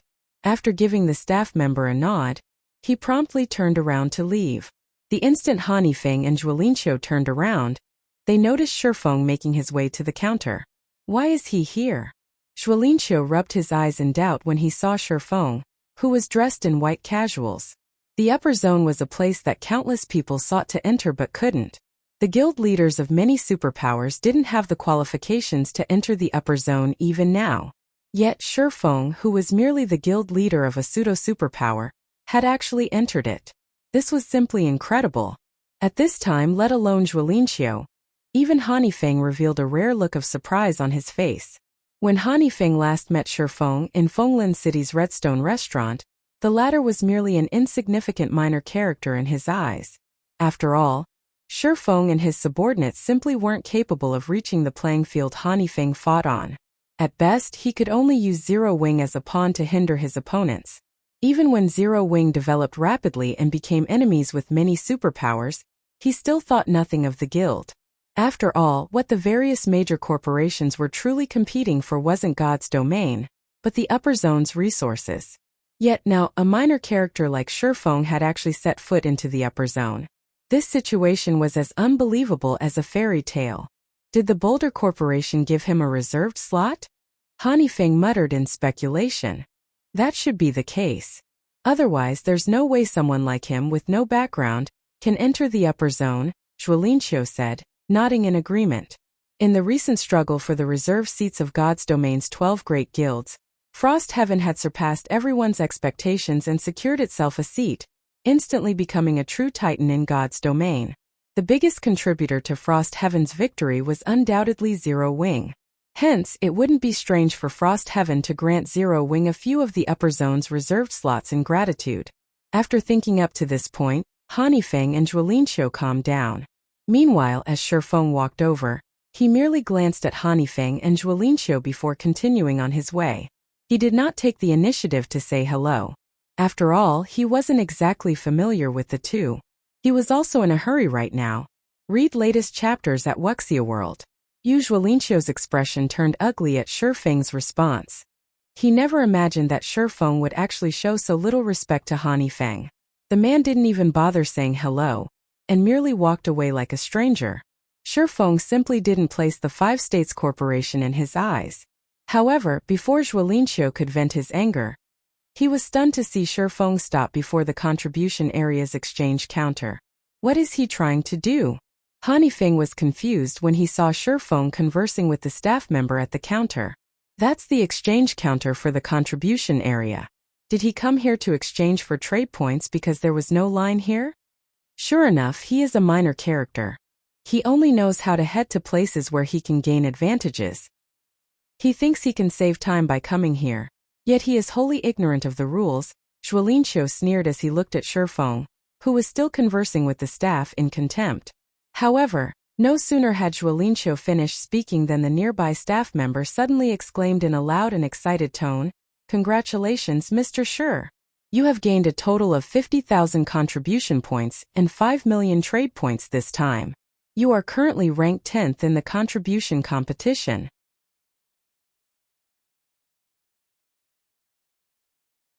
Chapter 2781 times have changed 50,000 contribution points? 10th place? When Feng heard the Green God Company's staff's words, he was dumbfounded. In fact, even Feng, who possessed an apathetic personality, felt a little dazed at the staff member's words. After all, Feng was initially only a pawn in their eyes. Yet, not only did he climb up to the same playing field they fought on, but he was now even actively competing with them. No wonder he didn't put us in his eyes. Realization dawned upon Feng as he looked at Feng. However, a moment later, a hint of mockery appeared on his face as he said, "It's a pity he doesn't know that the contribution competition participants are just warming up and that the current rankings are only temporary." The upper zone's contribution competition had been going on for many years now, and everyone mostly understood how it worked. Those intent on participating in a particular season's competition generally wouldn't reveal their cards in the first 2 months of the season. This was because contribution points were basically trump cards for participants. Naturally, it would be best if participants hid their cards as deeply as possible and only revealed them at the last possible moment. Only then could these trump cards play a vital role. Moreover, there was an added benefit to accumulating contribution points in secret, deciding whether one would continue participating in a particular season's contribution competition or not. After all, aside from time-based assignments, other forms of contributions could be reserved for future competitions if necessary. Since the contribution competition had been running for many years now, some participants had been accumulating contribution points for a long time. These participants were waiting for the fateful day when they would reveal all their cards, instantly securing one of the top 3 positions, and gain access to the middle layer. Meanwhile, the current contribution competition was less than a month along. Hence, the various participants were still testing the waters and had yet to seriously invest their contribution points. The majority of their current points were from completing time-based assignments the Green God Company issued, not from long-term assignments that could be turned in at any time. Although I don't know why he made such a move, this is a good opportunity for us, Feng said, shaking his head as he regained his calm. Old Zhua, go talk to him and tell him I'll buy the remaining points he has kept hidden at double the price. Double the price? Feng looked at Feng in surprise. Young master, historically purchasing points at 1.5 times their original value is already pretty high. After all, there is no way these people can secure one of the top 3 rankings. There's no meaning for them to hold on to their points. If other people were to find out that you're offering to purchase his hidden points at double the price, they'd most likely raise their own prices as well. There were many instances where multiple participants joined hands to compete in the contribution competition. After all, unlike contribution points gained through completing assignments, points gained through other sources could be freely traded in secret. When a competition was about to end, Participants who were close to the top 3 positions would often purchase the hidden points of other participants. Naturally, as Feng was aiming for one of the top 3 positions this time, he would also participate in this practice. The exchange rate would be based on the prices of the items sold by the Green God Company. Just do as I say. The Green God Company announced that the top 20 participants would receive a reward. So many people are trying to compete for the top 20 positions. It is only natural for the price of contribution points this time to be higher, Feng said, shaking his head. According to the information he had obtained, the Green God Company intended to further squeeze the various corporations for their wealth. To do so, the company had intensified the competition by allowing the top 20 participants to exchange for a limited number of items, exclusive to the middle layer. Once this information spread, the price of contribution points would definitely increase. However, while a price hike was inevitable, the increase wouldn't be exaggerated either. After all, there were only so many items the top 20 participants could exchange using contribution points. Beyond that purchase limit, whatever contribution points they had remaining would become useless. I understand. Zhuolinqiu nodded and walked toward Feng. On the other side, Feng was currently ecstatic. Just a second ago, he had still been a poor bastard in the upper zone. Now, however, he had 5 million trade points to his name, enough to purchase 5 ordinary housing units in the base layer. Of course, these points were still insufficient to purchase a large villa in the base layer. However, they were definitely more than adequate for his daily expenditure. At the very least, even after welcoming Gentle Snow and Aqua Rose into the upper zone, he wouldn't have to worry about their necessities. However, it's going to be difficult to get another large influx of points. It seems I'll have to think of a long-term way to secure 7 luminaries crystals in bulk, Feng thought with a sigh. 5,000 units of 7 luminaries crystal was a significant amount, yet it was only enough to get him 5 million trade points and 50,000 contribution points. With just this many trade points and contribution points, let alone catching up with the top 3 rankers of the competition, he probably couldn't afford anything from the middle layer. However, for his present self, obtaining more 7 luminaries crystals wasn't much of a challenge. After all, he was currently in the ancient god's domain. The resources available in the ancient era were far more abundant than in the modern era. After verifying on his quantum watch that he had received the 5 million trade points and 50,000 contribution points, Feng planned to head for the upper zone's entrance to receive Gentle Snow and Aqua Rose. After all, this was the first time they were visiting the upper zone. Without anyone to guide them, it was very easy for problems to occur. Read latest chapters at Wuxia World. There were many taboos in the upper zone. If they accidentally violated one of these taboos, there was a high chance they would be banished from the upper zone permanently. However, before Feng could leave the exchange counter, Zhuolinqiu appeared beside him. Guild leader we meet again. Although Zhuolinqiu felt displeased at Feng's earlier attitude, as Feng's butler, he still greeted Feng politely. Master Zhuo, do you have business with me? Feng asked calmly as he looked at Zhuolinqiu. Inwardly though, Feng was a little surprised by this situation. Although he had expected Feng to seek him out sooner or later, he never thought that the man would act so quickly. Kurue had informed him about the ins and outs of the contribution competition, so he knew that those competing for the top 3 spots would secretly purchase contribution points from other participants. Now that he had just exchanged for 50,000 contribution points in one fell swoop, those seeking the top 3 spots couldn't ignore his existence. Indeed I do. Moreover, this is great news for you, Guild leader Zhuolinqiu said with a faint smile. I believe you know about the matters regarding the contribution competition already, so I'll get straight to the point. Young Master Han wishes to purchase the contribution points you have yet to turn in. Moreover, young Master Han is willing to purchase them at double their market value. May I know what you think of this, Guild leader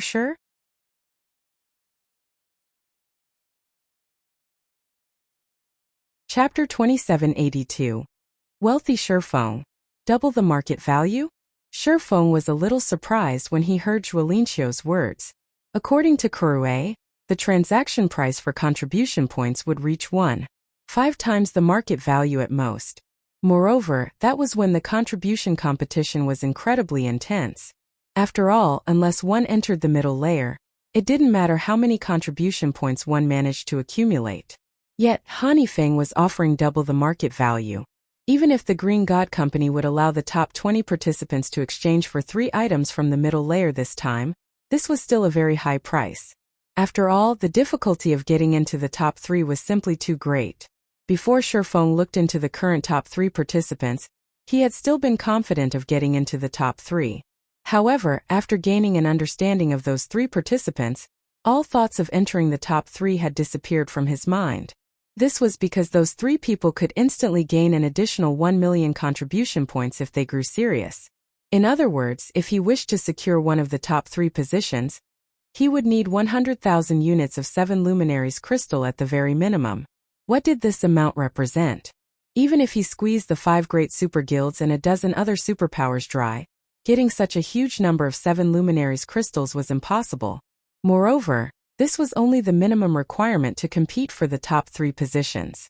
Hence, he had no choice but to wait for Zero Wing to grow stronger, and set aside trying for one of the top 3 spots for the future. In the current competition, he simply had no chance whatsoever. Even if he was currently in the ancient god's domain, with its more abundant resources, the 7 luminaries crystal was still an incomparably valuable commodity.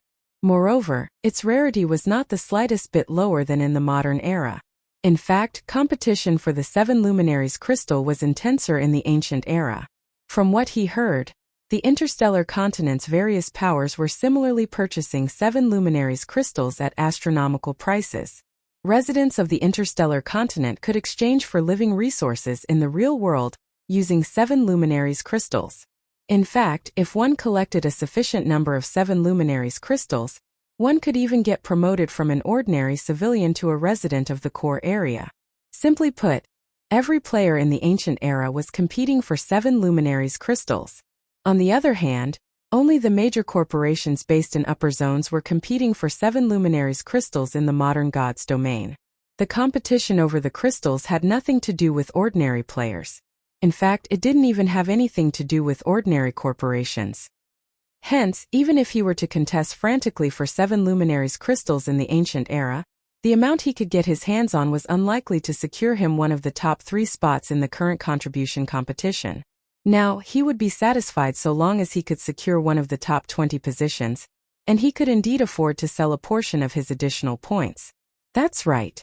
Double the market value. Guild leader Sure, you should be able to see young Master Han's sincerity in this matter, Zhuolinqiu said, chuckling.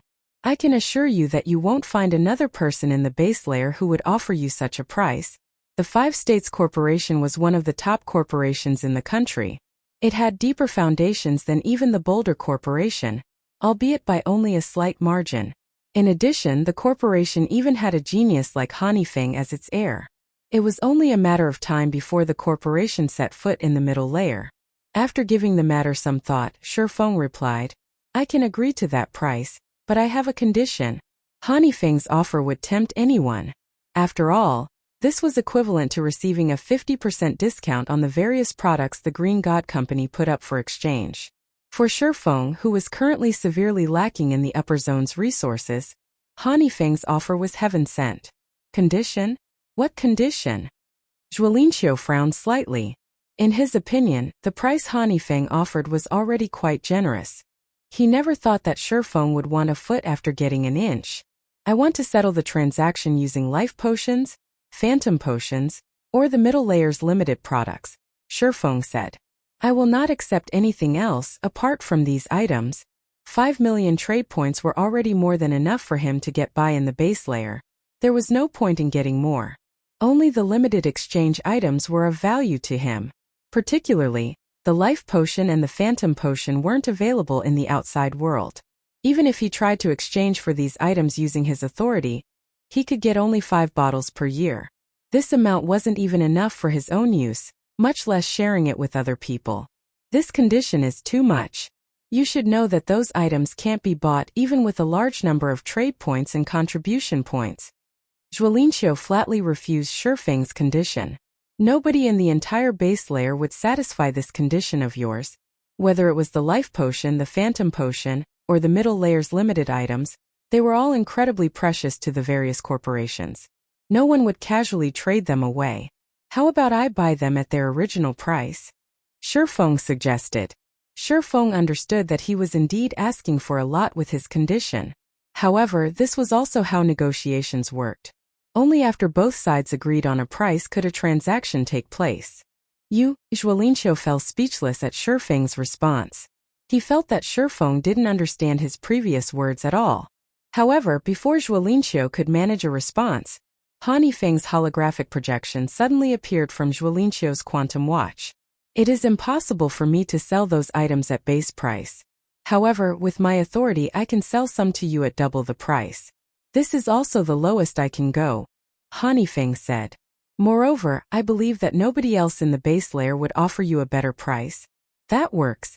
Feng didn't feel particularly surprised at Feng's counter-offer.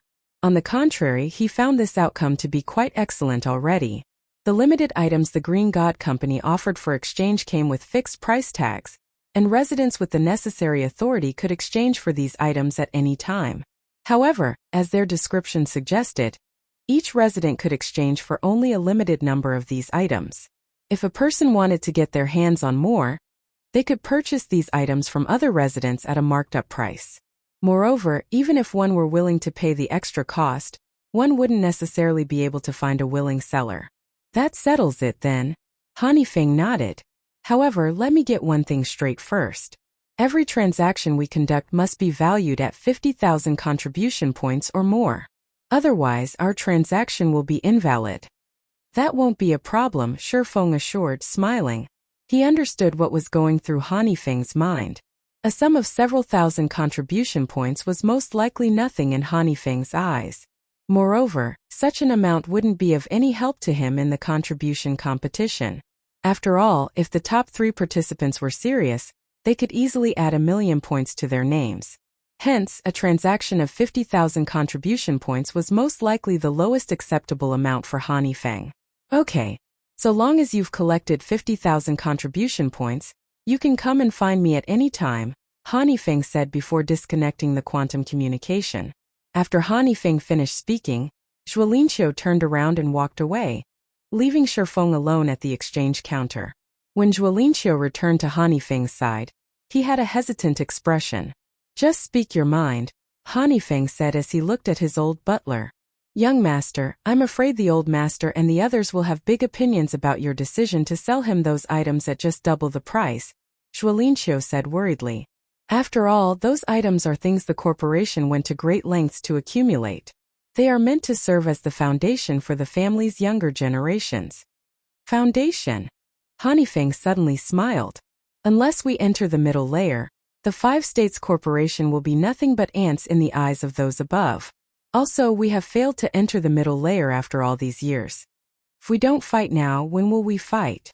Moreover, the family has already promised to assist me with everything they have.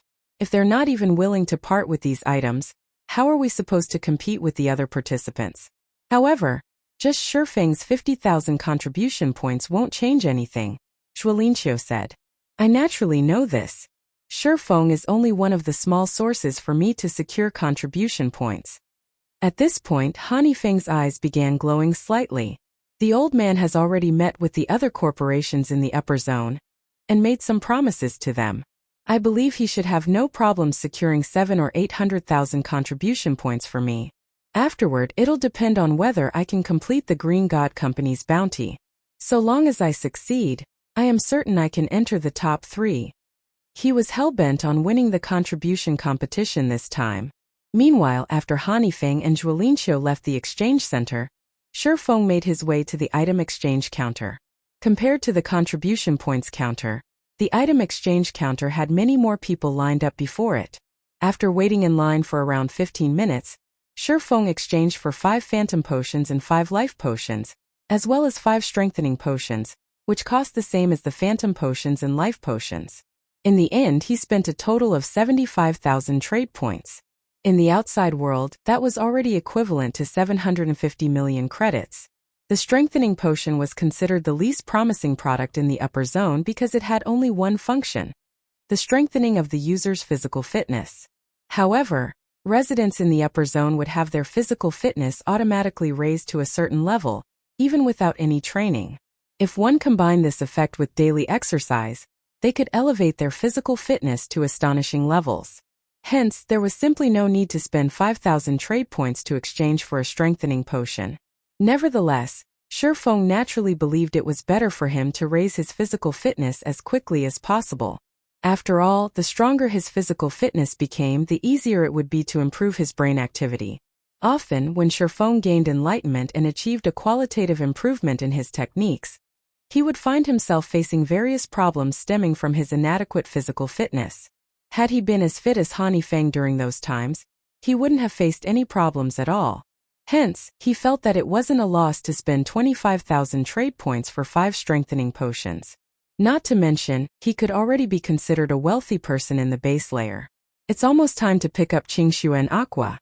After taking a look at the time, Feng promptly departed the Green God Tower and hurried over to the upper zone's entrance. Read latest chapters at Wuxia World.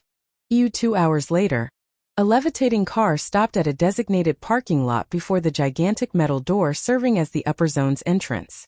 4 people, 1 man and 3 women then alighted from the car. They were none other than Lei Bao, Liang Jing by Qingxue and Aqua Rose. As to why Lei Bao had come along, it was as a precaution. After all, many powers were currently targeting Zero Wing. Meanwhile, Liang Jing, someone with little combat power, was unsuited for going out alone. Hence, Lei Bao would usually accompany her whenever she left Zero Wing's headquarters. Ordinary bodyguards would have little to no use against the opponents Zero Wing faced. So this is the upper zone? Liang Jing was surprised when she saw the vast steel wall at the upper zone's entry. Even Lei Bao was surprised by the sight. He never thought that the rumored upper zone would have such an appearance.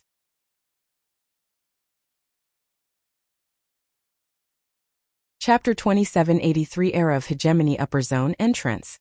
While Liang Jing and Lei Bao were shocked by the sight before them, Feng, who had been waiting quietly by the entrance for some time, approached them. How is it? It's different from what you imagined, right? Feng asked, smiling faintly as he looked at the two. Their expressions and thoughts were exactly the same as his when he first arrived before the upper zone. Guild leader, how is the upper zone? Liang Jing asked as she looked at Feng. Is it as amazing as the rumors make it out to be?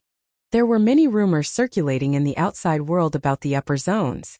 Nobody was allowed to go near the upper zones without permission despite them being in the middle of bustling cities. Hence, while everyone knew of the upper zone's existence, no outsider truly understood them. In fact, there was not the smallest piece of official news on the upper zone in the world. The information everyone knew came only from rumors.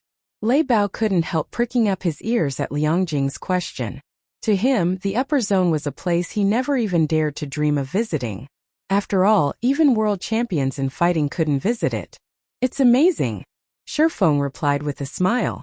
It's even more amazing than the rumors make it out to be. The people inside can constantly grow stronger physically without doing any training. So, is it true that even world champion level fighters are not a big deal in the upper zone? Lei Bao asked when he heard Feng's words. The fact that a place could automatically improve a person's physical fitness was simply unbelievable. This revelation thoroughly shattered his view of physical training. That rumor is slightly exaggerated, but it's not far off from the truth either, Feng replied, not trying to conceal the truth. Even without physical training, the upper zone's residents can still achieve a physical fitness rivaling Honglian masters. With some systematic training, their physical fitness becomes even more astonishing. It's actually such an amazing place? Lei Bao was shocked. He had undergone plenty of intense training to achieve his current physical fitness, yet the upper zone's residents could easily accomplish a similar feat without any training. Who would possibly believe this? However, Lei Bao knew that Feng wouldn't lie to him, so this inflicted an even greater shock. All of a sudden, Lei Bao felt as if he had lived his life for nothing. He felt as if all his previous efforts were nothing but a joke. Master Lei Bao, no need to be discouraged. Looking at Lei Bao, who suddenly grew disheartened, Feng said, Zero Wing will also develop in the upper zone in the future. At that time it won't be just Qingxue, Aqua, and myself who can enter this place. I will let many more people join us. Just like those international corporations, we will treat the upper zone as our headquarters. Although Feng did not speak loudly, Both Lei Bao and Liang Jing gasped involuntarily at his words. At the same time, a hint of anticipation and excitement flashed in their eyes. If anyone else had made this statement, they would have most likely treated it as a joke. However, Feng was someone who constantly worked miracles, having single-handedly developed Zero Wing to its current scale. Moreover, he never did anything he was not confident of succeeding in. His declaration meant that he had some way to achieve this goal. Zero Wing will also develop in the upper zone in the future? Liang Jing couldn't help growing excited when she looked at the distant steel wall. If Zero Wing really accomplished this feat, it would truly become a powerful existence. At that time, even ordinary superpowers would be a joke to the guild. Lei Bao clenched his fists in excitement and anticipation. He felt that his decision to join Zero Wing was the wisest choice he had made in his life. These 3 bottles here are strengthening potions. Liang Jing, take 2 back and give them to Fire and Violet, Feng said as he took out 3 strengthening potions and handed 2 to Liang Jing. He then turned to Lei Bao and said, Master Lei Bao, you take 1 as well. I believe that you should be able to go a step further with this strengthening potion. Fire Dance and Violet Cloud normally trained their physical bodies very seriously. The 2 of them also possessed incredible talent in this regard. Unfortunately, due to insufficient resources, their improvements had been gradual. With the strengthening potion's assistance, their development would no longer be hindered. As for Lei Bao, he also possessed excellent talent. Unfortunately, as he had always been a lone wolf, he never managed to get his hands on any resources and could only rely on hard work. However, he had reached the point where he couldn't improve further through hard work alone. Although Feng had previously given Lei Bao several bottles of S-rank nutrient fluids, which allowed him to improve his physical fitness significantly, it was evident that S-rank nutrient fluids alone couldn't fully bring out Lei Bao's potential. However, with the strengthening potion, Lei Bao might be able to go a step further and become a half-step Honglian Grandmaster. Meanwhile, if Lei Bao succeeded, then Zero Wing would gain an additional layer of protection. Thank you, guild leader. I won't disappoint you. Lei Bao's eyes shone with gratitude as he looked at Feng. He had heard of the strengthening potion before. This thing was basically treated as a divine item in the fighting industry. Just 1 bottle could allow a person's physical fitness to undergo a qualitative transformation. Unfortunately, the medicine was incredibly rare, much rarer than even the life potion. According to rumors, even Grandmaster martial artists had difficulty getting their hands on a bottle. In fact, some Grandmasters would even put their lives on the line just to get their hands on it. Yet Feng not only took out 3 bottles but even gave him 1. How could Lei Bao not grow excited in this situation? With this strengthening potion, he was confident that even if he couldn't become a Honglian Grandmaster, he could at least reach a level where he could contend with neutralizing Grandmasters. By the way, guild leader, more and more NPCs are appearing in God's domain. As a result, some superpowers have designs on the Secret Covenant Tower. In fact, they've already clashed with us over a dozen times outside Sky Spring City. Currently, both sides have lost over 1,000 Tier 3 players, Liang Jing said suddenly.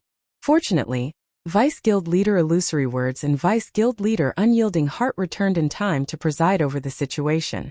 Otherwise, the consequences would have been unimaginable. However, the 2 of them believe that if this situation continues, their 2 guilds are unlikely to hold back the various superpowers for very long. Moreover, some small guilds have already begun disbanding due to the NPC population pressure. Many new NPC forces have also emerged in the various NPC cities, and these NPC forces are constantly harassing the local guilds and pose a headache even for the various superpowers. Hence, the various superpowers are all trying to enter the Secret Covenant Tower, which doesn't have NPC intervention. Moreover, I'm afraid that they will only grow more desperate as the NPC forces scale up their harassment. Feng frowned upon hearing Liang Jing's report on God's domains and the Secret Covenant Tower's present situation. He hadn't anticipated that the NPC forces would actually begin taking action so soon. Moreover, with the NPC forces now taking action, the main continent of God's domain would enter an era where hundreds of countries fought for hegemony. To survive the upcoming chaos, the various superpowers would probably do everything they could to secure the sacred leveling ground, known as the Secret Covenant Tower. I understand. After giving the matter some thought, Feng looked at Liang Jing and instructed, For now, have everyone in the guild avoid going out to do quests if possible instead. Have them focus on grinding in the Secret Covenant Tower and restrict their sphere of activity to Sky Spring City and our 3 guild cities. Also, have Crimson Emperor and Unyielding Soul hasten their exploration. It doesn't matter even if it increases the chances of the secret getting out. Our side will do the same as well. Originally, he thought that it would take the NPC forces another 2 weeks to take action. However, contrary to his expectations, the NPC forces had evidently completed their investigations already and made a move. Once begun, the NPC forces' harassment would only escalate as time passed. It wouldn't be long before members of player forces would get attacked if they left the confines of towns and cities. Given enough time, NPC forces would even start launching attacks on guild towns and cities, forcing the various guilds to abandon their guild towns and cities. This, in turn, would cripple the guild's income and force them to disband. Okay, I'll contact them once I return. Liangjing nodded. Feng gave Liangjing a few more instructions, such as secretly collecting the basic materials needed to construct the small mobile fortress, then brought Gentle Snow and Aqua Rose into the upper zone. As for Liangjing and Lei Bao, after looking at the 3 of them enviously for a moment, they promptly left in the levitating car. In the upper zone, Gentle Snow and Aqua Rose's condition immediately saw slight improvements. Now they no longer looked as cold and indifferent as before. The degree of mental deterioration they suffered also declined significantly. After they consumed the luxury set meals, which Feng bought for 300 trade points each, their mental states even showed signs of stabilizing. They also no longer appeared indifferent to everything around them. At the very least, they display some interest in the upper zone's matters. Occasionally, they even took the initiative to say a few words. Seeing the two's condition stabilizing, Feng breathed out a sigh of relief. Read latest chapters at Wuxia World. The environment here should sustain the 2 of them for a long time. The next step is to figure out a way to consolidate my standing within the top 20. After seeing Gentle Snow and Aqua Rose enter their respective fearless cabins, Feng started planning how to earn 7 Luminaries crystals in God's domain. Although he was currently ranked 10th in the contribution competition, the other participants had yet to take things seriously. Meanwhile, the competition's top 20 participants being able to exchange for 3 items from the middle layer presented a huge opportunity for the various corporations. They would definitely do everything they could to enter the top 20. If he wished to secure his position within the top 20, he would need 200,000 contribution points at the very least, and possibly more if the competition was intense. After all, the various corporations had been operating in the upper zone for a long time now. The wealth they had accumulated wasn't something he could hope to rival. In other words, he was still short of 15,000 units of 7 Luminaries crystals right now. This was an astronomical number, even for the 5 great super guilds. Afterward, Feng drank a strengthening potion and life potion before lying down in the fearless cabin in his bedroom. Log in.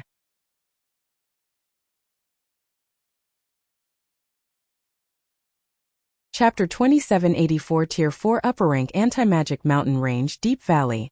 At the Anti-Magic Mountain Range's core area, the mana was scorching hot. Individuals without 300 points in fire resistance would instantly die upon entering Deep Valley. In addition, plenty of level 140 Great Lord ranked monsters occupied this place. Due to the environment, native Lord ranked monsters could exert power on the level of Great Lords, while Great Lord ranked monsters could exhibit combat power at the standard of Grand Lords. Let alone players, even Tier 4 NPCs of the same level wouldn't dare come here. However, a black shadow was currently flying through the flame-filled magma valley, with over 100 Great Lord ranked magma colossi on its tail. All of these magma colossi were over 10 meters tall. When over a century of them ran together, their footsteps shook the valley.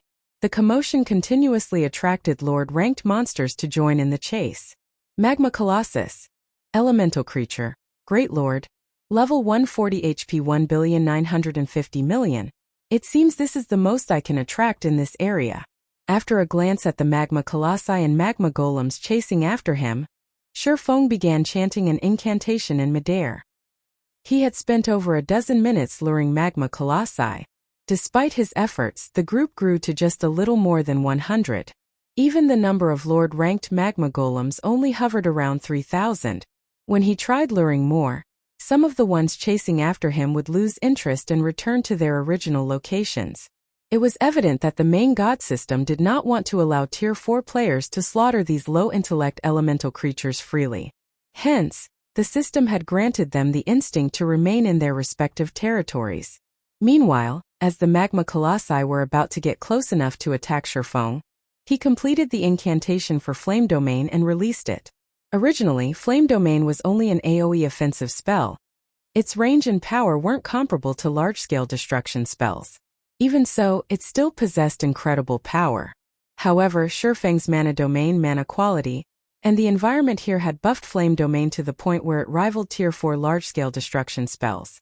Even though the magma colossi and magma golems possessed high elemental resistance as elemental creatures, in front of absolute power, their HP still fell rapidly. The monsters lost over 16 million HP every second. Moreover, the damage even increased by 20% every second. By the time Flame Domain's 7-second duration ended, the magma golems were already in tatters. They had clearly fallen into a heavily injured state. The magma colossi, though, fared much better, as they had lost only around 100 million HP and nothing else. If only I had a great wizard here. Just one Tier 4 curse would be enough to deal with the Lord-ranked rabble. Afterward, all I would have to do is focus on dealing with the Great Lords. Feng felt a little frustrated as he looked at the heavily injured magma golems. He had been grinding for 6 consecutive days now, and he had basically wiped out the monsters in the anti-magic mountain range's outer and inner areas. Now he was left with only the monsters in the core area to grind for EXP. However, the majority of the monsters here were only at the Lord rank, and they awarded him with barely any EXP when killed. Moreover, they took the most time to kill due to their numbers. Fortunately, he had quite a few AoE skills at his disposal. The 7 Luminaries Ring's Flame Domain was especially helpful. Without these skills, he would have collapsed from exhaustion just dealing with the Lord-ranked magma golems. The next moment after casting Flame Domain, Feng followed up with Lightning Edge. This Lightning Edge was completely different from the Lightning Edge he had used in the past. When he executed the skill now, it looked as if he had summoned a raging river in the sky, one that covered 200 yards. When the raging river flowed across the crowd of monsters, the weakened magma golems were instantly killed. The power of the skill was not the slightest bit weaker than that of Tier 4 skills. Lightning Edge was capable of exhibiting such power now because Feng had already upgraded it to the limits of Tier 3. The skill's current power was worlds apart from when it was still at Tier 1 and Tier 2. Of course, the amount of EXP Feng had to invest in the skill was astronomical. This was also why, despite having grinded for 6 consecutive days, Feng had only reached 53% of level 138. Otherwise, he would have long since shot past level 140. However, Feng didn't really care about losing so many levels. After reaching Tier 4, levels were no longer that important to players. For Tier 4 players, reaching level 150 or even level 200 was a simple task. After all, they could earn EXP many times faster than Tier 3 players. In front of a Tier 4 player, Great Lord ranked monsters that Tier 3 players had difficulty dealing with were no different from common monsters. They merely had more HP and took more time to kill. Despite this being the case during Feng's previous life, one would often see Tier 4 players stuck at around level 130. Even though Tier 3 players had reached level 145 already. The reason for this was simple. After reaching Tier 4, players would no longer gain significant improvements by relying on epic weapons and equipment. Only fragmented legendary weapons and equipment could help. Meanwhile, apart from obtaining fragmented legendary items, one other way Tier 4 players could improve their combat power by a large margin was through Tier 4 skills and spells. Hence, after reaching Tier 4, anyone with brains would search for Tier 4 skill and spell books. This was especially true for Tier 4 magical classes. A Tier 4 spell book was more valuable than several pieces of top-tier epic weapons and equipment. Of course, due to the rarity of Tier 4 skill and spell books, not all Tier 4 players would be lucky enough to invest their EXP into nurturing their skills to Tier 4. Instead, most Tier 4 players would have to spend legacy skill points to learn Tier 4 legacy skills. Such players would be fortunate to have 3 or 4 Tier 4 skills in their arsenal. This was also why most independent players who reached Tier 4 would possess high levels, while the various large guilds' Tier 4 experts would have low levels. After all, the search for Tier 4 skill books required a lot of manpower. They were not items that could be found easily by relying on one person's strength. Lightning Edge was a Tier 4 skill Feng had obtained from the Titan library. Previously, when he was still at Tier 3, he couldn't gain EXP rapidly. Hence, he had always left the skill at Tier 2. Now that he had reached Tier 4, he naturally couldn't continue wasting the skill's potential. After all, the Titan library was a place players could enter only 3 times in their entire lifetimes. In other words, players could obtain 3 skill books at most from there. Most of the players that had visited the Titan library had left with Tier 4 skill books because the Tier 5 and Tier 6 skill books were not things ordinary people could obtain.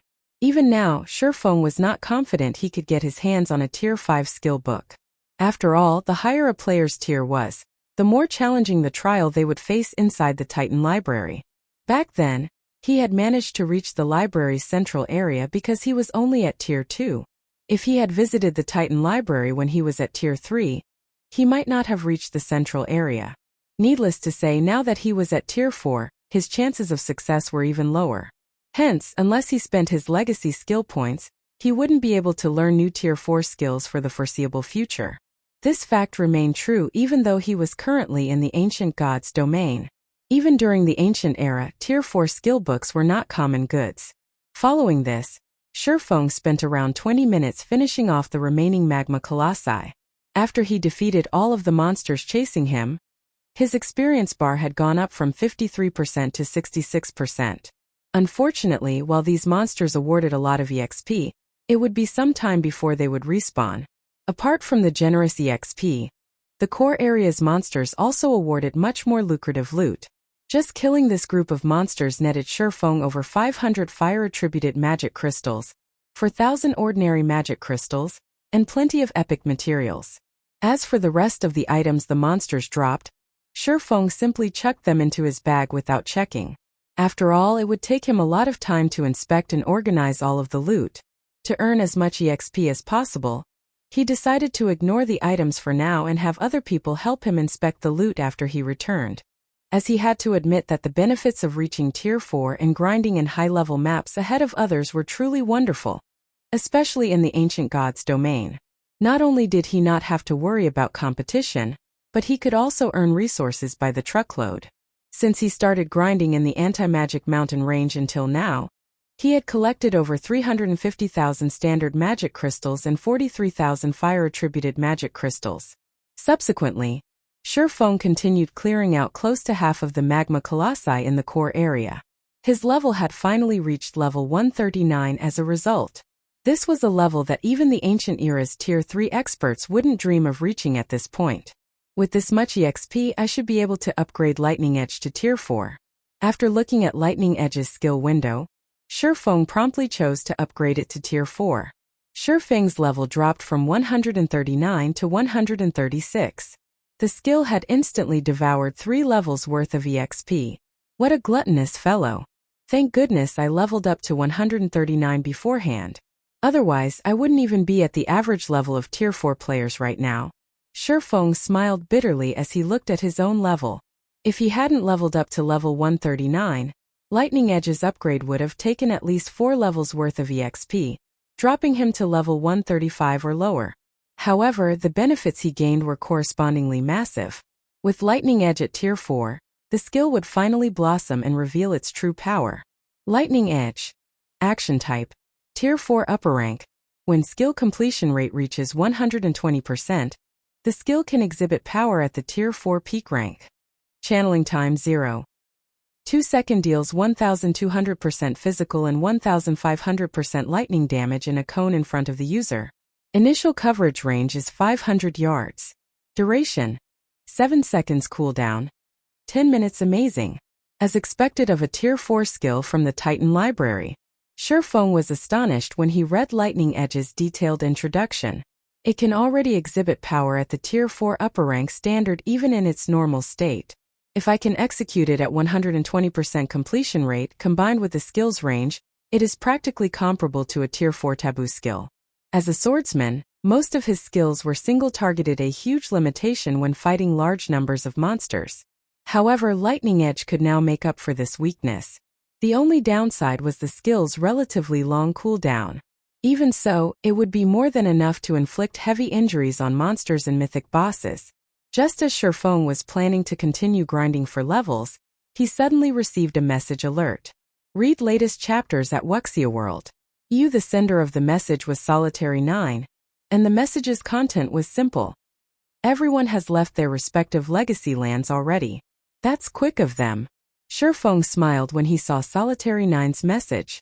Now that I've resolved the problem of my deficient skills and level, it's time to head back. He activated the 7 Luminaries Ring's space movement, teleporting toward Meteorite City. As return scrolls did not exist in the ancient god's domain, players had to rely on their own 2 feet to travel to NPC towns and cities, which was a great inconvenience. If not for him having reached Tier 4, which granted him the ability to fly freely, and the omnipotent 7 Luminaries Ring, returning to Meteorite City would take ages. However, perhaps that was why the ancient era's players did not surpass the modern era's players by too much in terms of levels, despite the ancient era's advantages over the modern era. 20 minutes later, Feng arrived before Meteorite City's entrance. Just like before, he could still see a ton of people coming and going.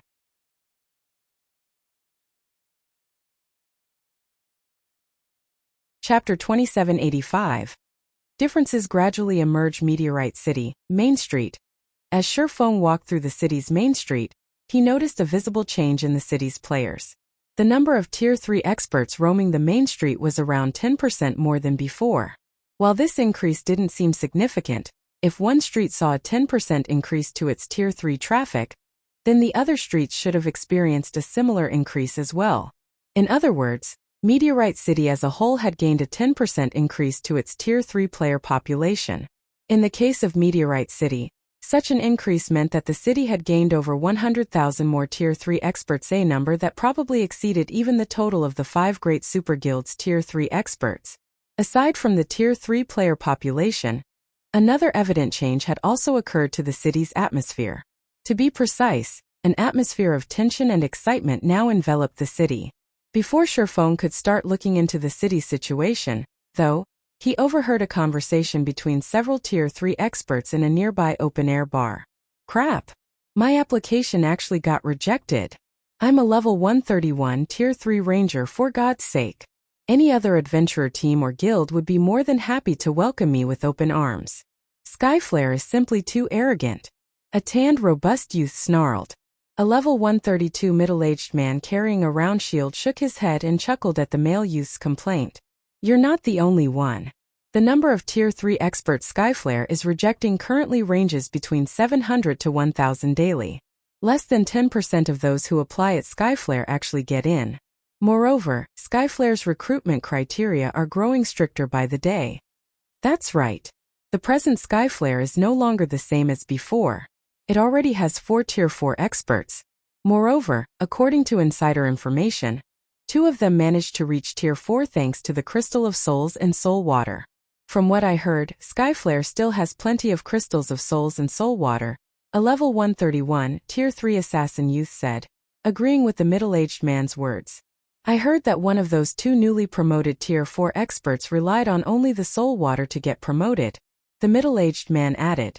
The Crystal of Souls is incomparably rare, but it's a different story for the Soul Water. Even Skyflare's normal members have a chance to get a drop of Soul Water. Right now, if you lined up the people trying to join Skyflare, the line would probably extend from one end of the city to the other.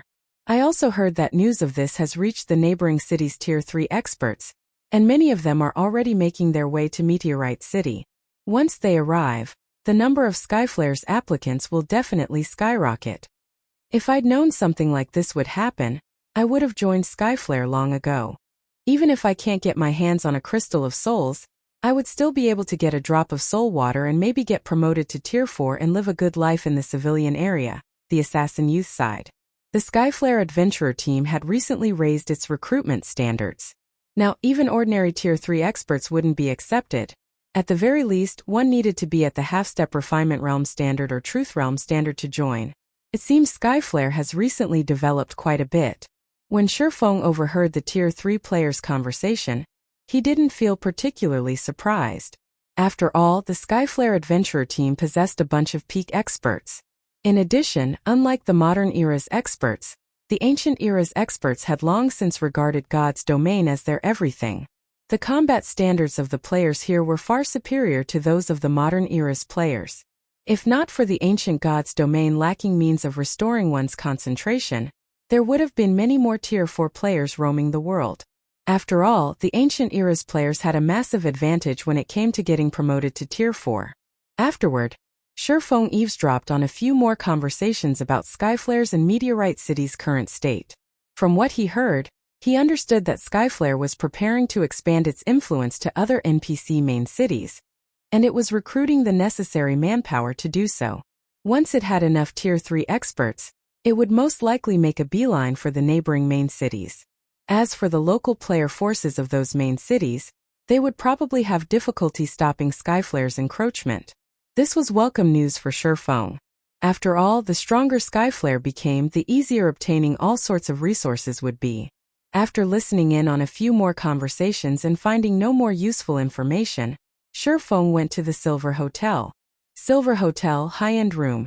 When Feng entered the room, he found Lifeless Thorn and the others waiting for him. Of the 5 people in the room, 3 looked elated while 2 looked crestfallen. Feng also noticed that the auras of the 3 had undergone a qualitative transformation. These 3 people were Lifeless Thorn, Solitary 9, and Yuluo. As the 3 of them did not wear a black cloak to conceal themselves, their Tier 4 life auras were on full display. "Commander, we've let you down," Yinya said in a depressed tone as she watched Feng walk over. Cleansing Whistle, who stood beside Yinya, was also gloomy.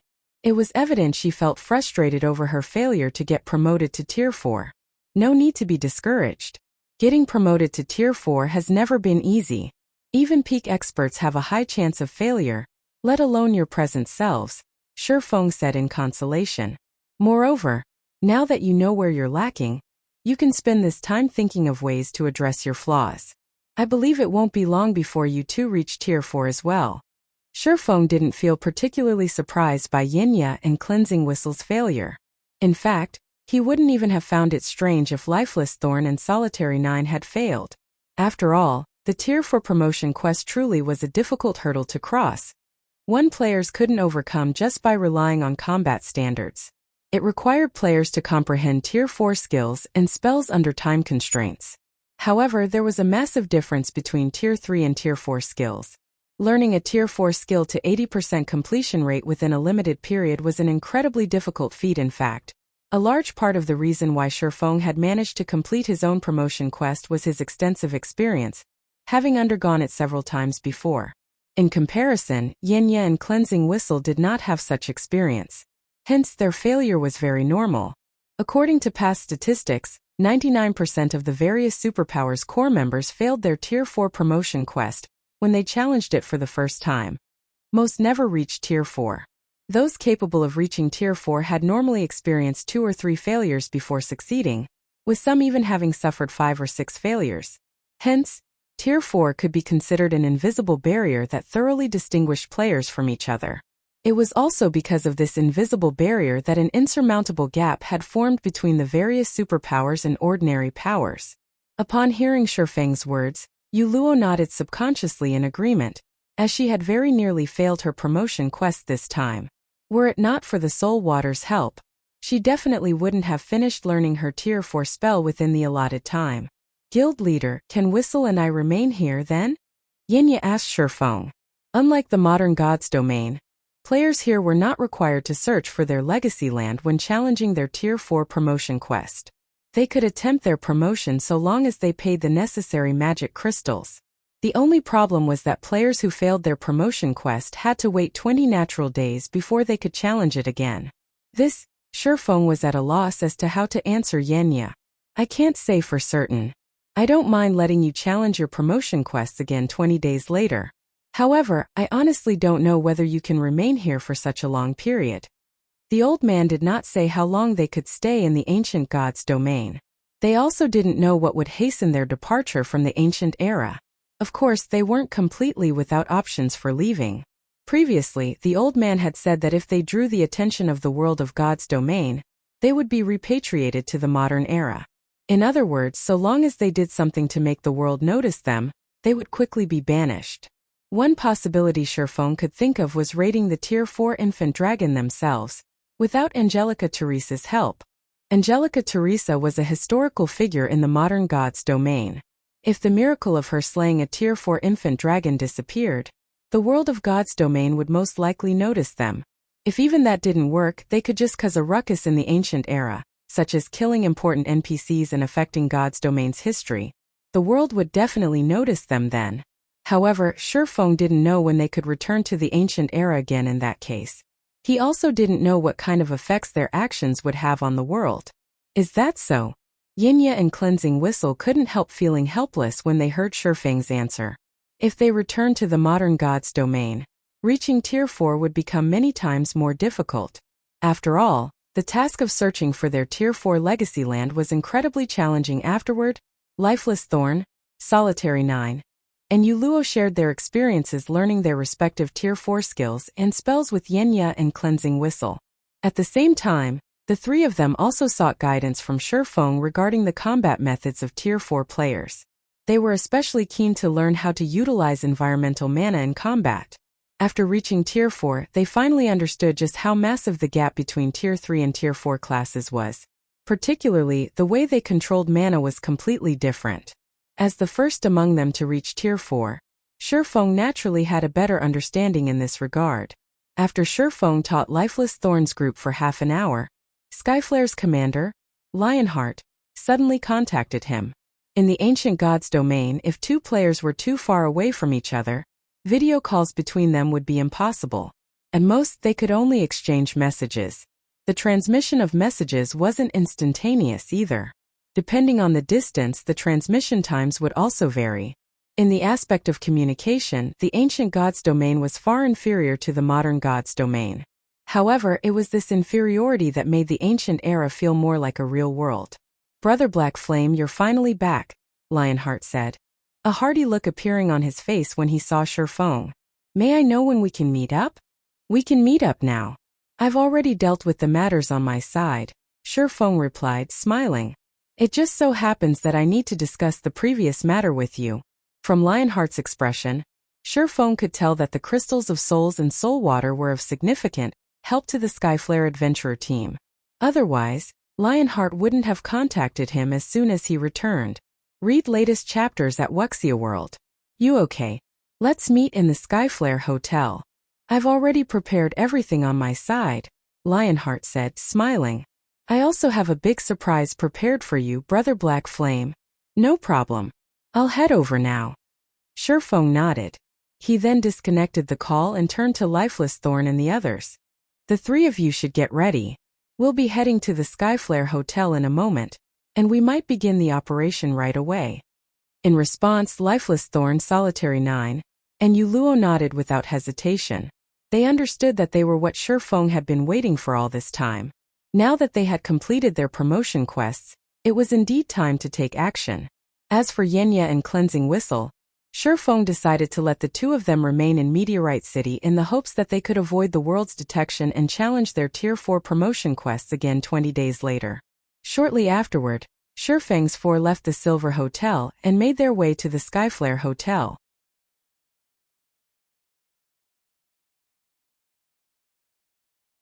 Chapter 2786, Foundation vs. Foundation? Meteorite City, Skyflare Hotel. Due to the arrival of Feng's group of four, Skyflare's executives had decided to assemble in full. As a result, the conference room serving as the meeting venue seemed a bit crowded despite being the size of a basketball court. Over 100 Skyflare executives filled the conference room, every one of them at level 133 or above. Even the weakest among those present were at the Refinement Realm and Truth Realm standards. The number of peak experts exceeded 20. If Skyflare operated in the modern God's domain with such a force, it would be considered a top adventurer team that even the various superpowers would be wary of. After all, only the superpowers could match such a force. First-rate guilds wouldn't even dream of accomplishing a similar feat. In addition, among Skyflare's executives, 5 possessed incredibly strong life auras, proof that they had crossed the Tier 4 threshold already. Compared to the rumors floating around the city, Skyflare actually had one more Tier 4 player under its command. Of the 3 newly promoted Tier 4 players, one of them was the female assassin Crimson Billow. The remaining 2 were both vice commanders of Skyflare. One of them was Bloodblade, a level 135 male berserker, while the other was Fated Fern, a level 135 female oracle. "What do you think, Brother Black Flame?" Lionheart asked when he saw Feng enter the room. Pointing at the gathered Skyflare members, he chuckled and said, "These are the elites of Skyflare. Are they to your satisfaction?" "They are indeed excellent." Feng nodded in agreement as he scanned the crowd before him. Smiling, he asked, "Is this the surprise you told me about, Commander Lionheart?" Setting aside the 5 Tier 4 experts, just the 100+ Tier 3 experts present already represented astonishing combat power. Many of these Tier 3 experts sported epic items, with some even boasting fragmented legendary items. It wouldn't be an exaggeration to say that the total number of fragmented legendary items that Skyflare had exceeded that of any individual superpower operating in the modern era. With such a well-equipped team at his command, Lionheart indeed had the qualifications to be proud. Of course not. Lionheart smiled, shaking his head. He then took out an ancient crystal from his bag and asked, "What do you think this is?" After a casual glance at the crystal, Feng immediately revealed a look of surprise on his face. A Tier 5 sealing crystal. Feng couldn't help doubting his eyes as he took in the dark gray crystal in Lionheart's hand. Tier 5 magic scrolls were incredibly rare in God's domain because Tier 5 skills and spells possessed astonishing power. The requirement for sealing them in a magic scroll was incredibly high. Moreover, even if one successfully stored a Tier 5 skill, one would be fortunate if the resulting magic scroll could exhibit half of the skill's original power. A sealing crystal, on the other hand, could perfectly seal skills and spells at the Tier 4 standard or above. Moreover, although sealing crystals were one-time use items, they did not impose any usage requirements. Players could freely use the stored skill or spell at 100% potential. Meanwhile, the darker the color of a sealing crystal, the stronger the skill or spell stored inside. Since Lionheart's sealing crystal was dark gray, the sealed skill or spell was at the Tier 5 standard at the very minimum. "That's right. This is indeed a Tier 5 sealing crystal," Lionheart said with a faint smile. "We got lucky and came across a visiting high noble from another city. After helping him complete an incredibly difficult quest, we were able to purchase this Tier 5 sealing crystal from him. I believe that with this Tier 5 sealing crystal, our operation will proceed much more smoothly. Indeed, if the skill or spell sealed inside is sufficiently powerful, it might be enough to land a heavy blow on the infant dragon," Feng said, nodding. While it was true that an unrestrained Tier 4 infant dragon was on par with Tier 5 monsters, that was true only for the average Tier 5 monster. A Tier 4 infant dragon still couldn't stop Tier 5 skills and spells that were above average in power. Hence, this Tier 5 sealing crystal could indeed serve as a trump card in the upcoming raid. "Skyflare will assist you with everything it has this time, Brother Black Flame. I have gathered all of Skyflare's top experts. We have a total of 124 people, 5 of whom are at Tier 4. We have also finished distributing the teams. For the following operation, we will all listen to your command, Brother Black Flame," Lionheart said proudly. "If you have anyone you wish to include in the team, you can freely make adjustments to the team as well." "I really have to thank you for this, Commander Lionheart," Feng said gratefully. While he was somewhat confident of dealing with the Tier 4 infant dragon, he had never actually killed an unrestrained Tier 4 infant dragon. Hence, it wouldn't be strange if their team suffered annihilation. For the Skyflare adventurer team to give him its full support for such a risky operation required a lot of courage and determination. "Nonsense. We are only helping each other, Brother Black Flame. If this operation succeeds, Skyflare will also greatly benefit from it, so how can we not give it our all?" Lionheart said. "If there are no problems on your side, we can take action at any time." Lionheart understood that their operation this time carried great risks. However, he had decided to go through with it not because he was betting on the low odds of success but to tie Feng to his boat. Both the Crystal of Souls and Soul Water were of considerable help to players in completing their Tier 4 promotion quest. One example of this was Crimson Billow, who had failed her promotion quest before. After using a Crystal of Souls, she had completed her promotion quest on the second attempt. In fact, even Bloodblade and Fated Fern had mentioned that without the help of the Crystal of Souls and Soul Water, they would have most likely failed their promotions. Hence, Lionheart began placing even greater importance on the Crystal of Souls and Soul Water. Meanwhile, if he wished to secure a stable supply of these two items, he had to befriend Feng. As for the infant dragon raid itself, Lionheart didn't really care whether it succeeded or failed. So long as he could tie Feng to his side, he would make a profit. There's no problem on my side. However, we'll need to reorganize the composition of your team, as I am going to add 3 people, Feng said. 3 people. Lionheart looked reflexively at the 3 people standing behind Feng. At this time, the 3 people behind Feng had concealed their auras and information using black cloaks. However, based on the appearances they revealed, Lionheart recognized one of them as Yuluo, whom he had met at the auction house previously. As for the 2 other people, they should be part of the group that entered Meteorite City with Feng. What surprised Lionheart was that Feng was actually bringing only 3 people for the operation. After all, they were going to raid an infant dragon, a creature known to be invincible against opponents of the same tier. Let alone a team of 100+ Tier 3 experts, even an army of 10,000 Tier 3 experts might not be enough to defeat the infant dragon. Yet, Feng was planning to bring only 3 people to the raid. This is my first time visiting Meteorite City, Feng said, nodding. Sorry for the poor display, Commander Lionheart. Nonsense. Since you wish to adjust the team, we naturally don't have a problem with it, Brother Black Flame, Lionheart said, shaking his head. He then invited Feng to the team and passed the team leader's authority to Feng. Afterward, Feng inspected the team statistics and assigned Skyflare's 5 Tier 5 players to 1 squadron. As for the Tier 3 players, he divided them across 6 squadrons, with 1 squadron having 12 healers and the other 5 having none. Upon seeing Feng's team distribution, Skyflare's members were inevitably confused. If their squadrons did not possess a single healer, what would they do when they got damaged? While healers could heal players belonging to different squadrons, placing all of the team's healers in a separate squadron would definitely lower their healing efficiency. Due to positioning issues, the healers wouldn't be able to react immediately if players from other squadrons received damage. However, what Skyflare's members didn't know was that Feng had never thought about the team's Tier 3 players taking damage and losing HP. After all, if a Tier 3 player got hit by a Tier 4 infant dragon, even if it were just a scratch, the player would die without question. There was no need for a healer at all. Everyone in the healer squadron must prepare at least 20 Master Mana Recovery Potions and 20 Master Steel Potions. If you don't have enough, you can go buy them now. I'll pay for them, Feng said as he looked at the 12 Tier 3 healers. At Feng's words, everyone present gasped. A Master Mana Recovery Potion could not only instantly restore a player's mana to full, but also increase a player's mana recovery speed by 150% for 3 minutes.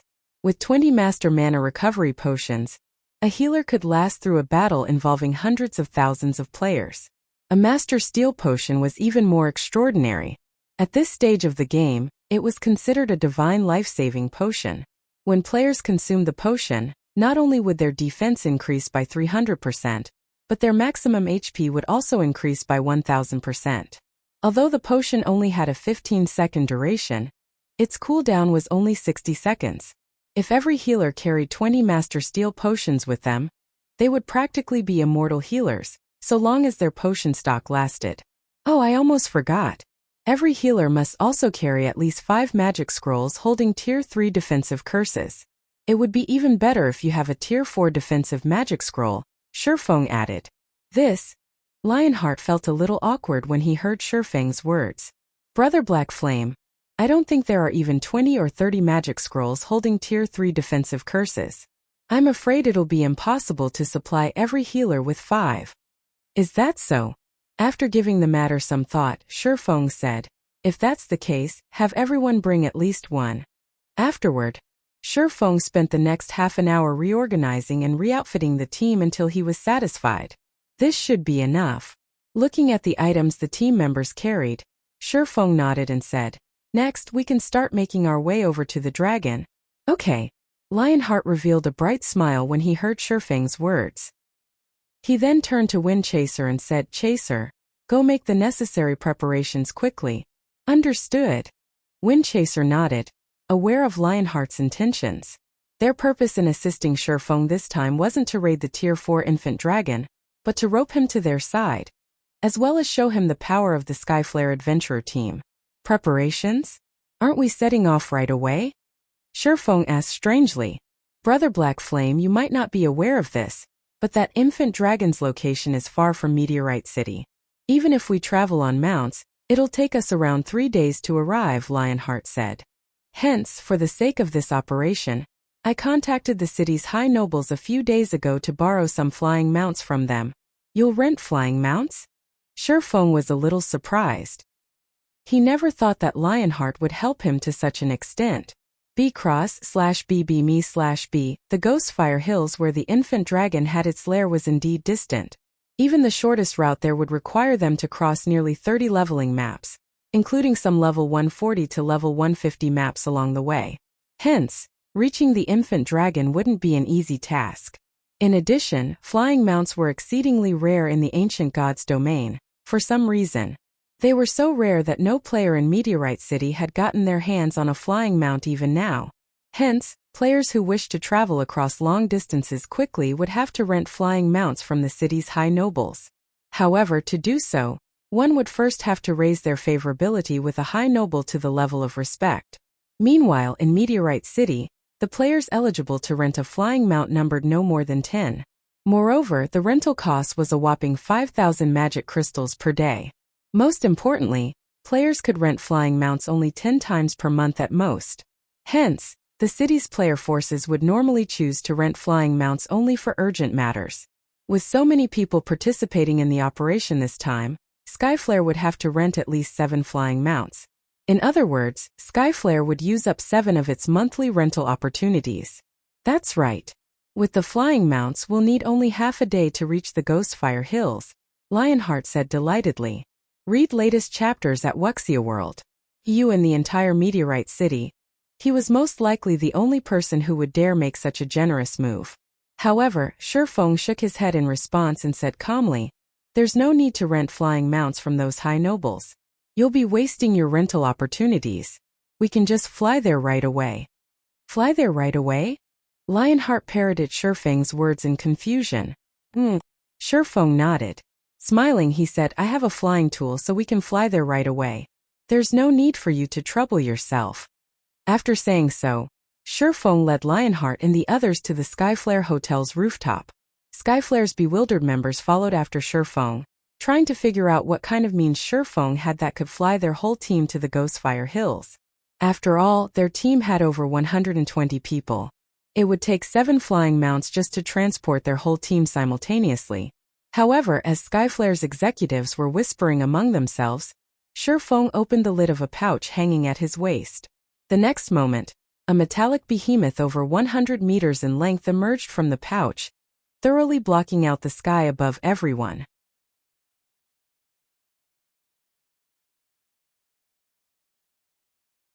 Chapter 2787 Unfathomable Black Flame, a flying ship? How is this possible? Skyflare's members gaped in shock as they looked at the Crimson Dragon flying ship in the sky, unable to get their minds around this scenario. This must be an illusion, Bloodblade declared, his eyes filled with disbelief. This must be fake. How can a flying ship appear in the hands of a player? In an era where players didn't possess even flying mounts, a flying ship was basically an item of legends. In fact, he had only ever seen flying ships mentioned in books before. Not a single flying ship had ever appeared even in a trade city like Meteorite City. According to rumors, only the Holy City's patrol guards had flying ships, which they would use when they patrolled the human territories of God's domain. Flying ships simply weren't objects players could get their hands on. At this moment, let alone Bloodblade, even Lionheart was stunned when he saw the Crimson Dragon flying ship. As for Crimson Billow and Windchaser, after briefly falling into shock, they turned reflexively to look at Feng. Who is this black flame? This question continuously resounded in their minds. They had conducted plenty of investigations into Feng and his entourage. After all, they were planning a long-term partnership with him, so they had to gain some understanding of him. Only, the more they looked into Feng, the more they found him unfathomable. They simply couldn't see through his depths. Initially, they merely assumed Feng was a Tier 4 expert from another NPC city. However, after they saw the effects of the Crystal of Souls and soul water he took out, they knew that they were definitely mistaken. After all, none of the neighboring NPC cities offered such items. From then onward, they felt that Feng was someone extraordinary, potentially the executive of a major power from a distant NPC city. Otherwise, he couldn't have casually taken out such precious items. Not to mention, he also possessed incredible strength as an individual. This was one of the reasons their commander, Lionheart, wished to display Skyflare's strength to Feng and rope him to their side. After all, partnering with a major power of such caliber would be of great benefit to the Skyflare adventurer team. Now Feng even brought out a legendary item like the flying ship. They simply couldn't figure out his identity.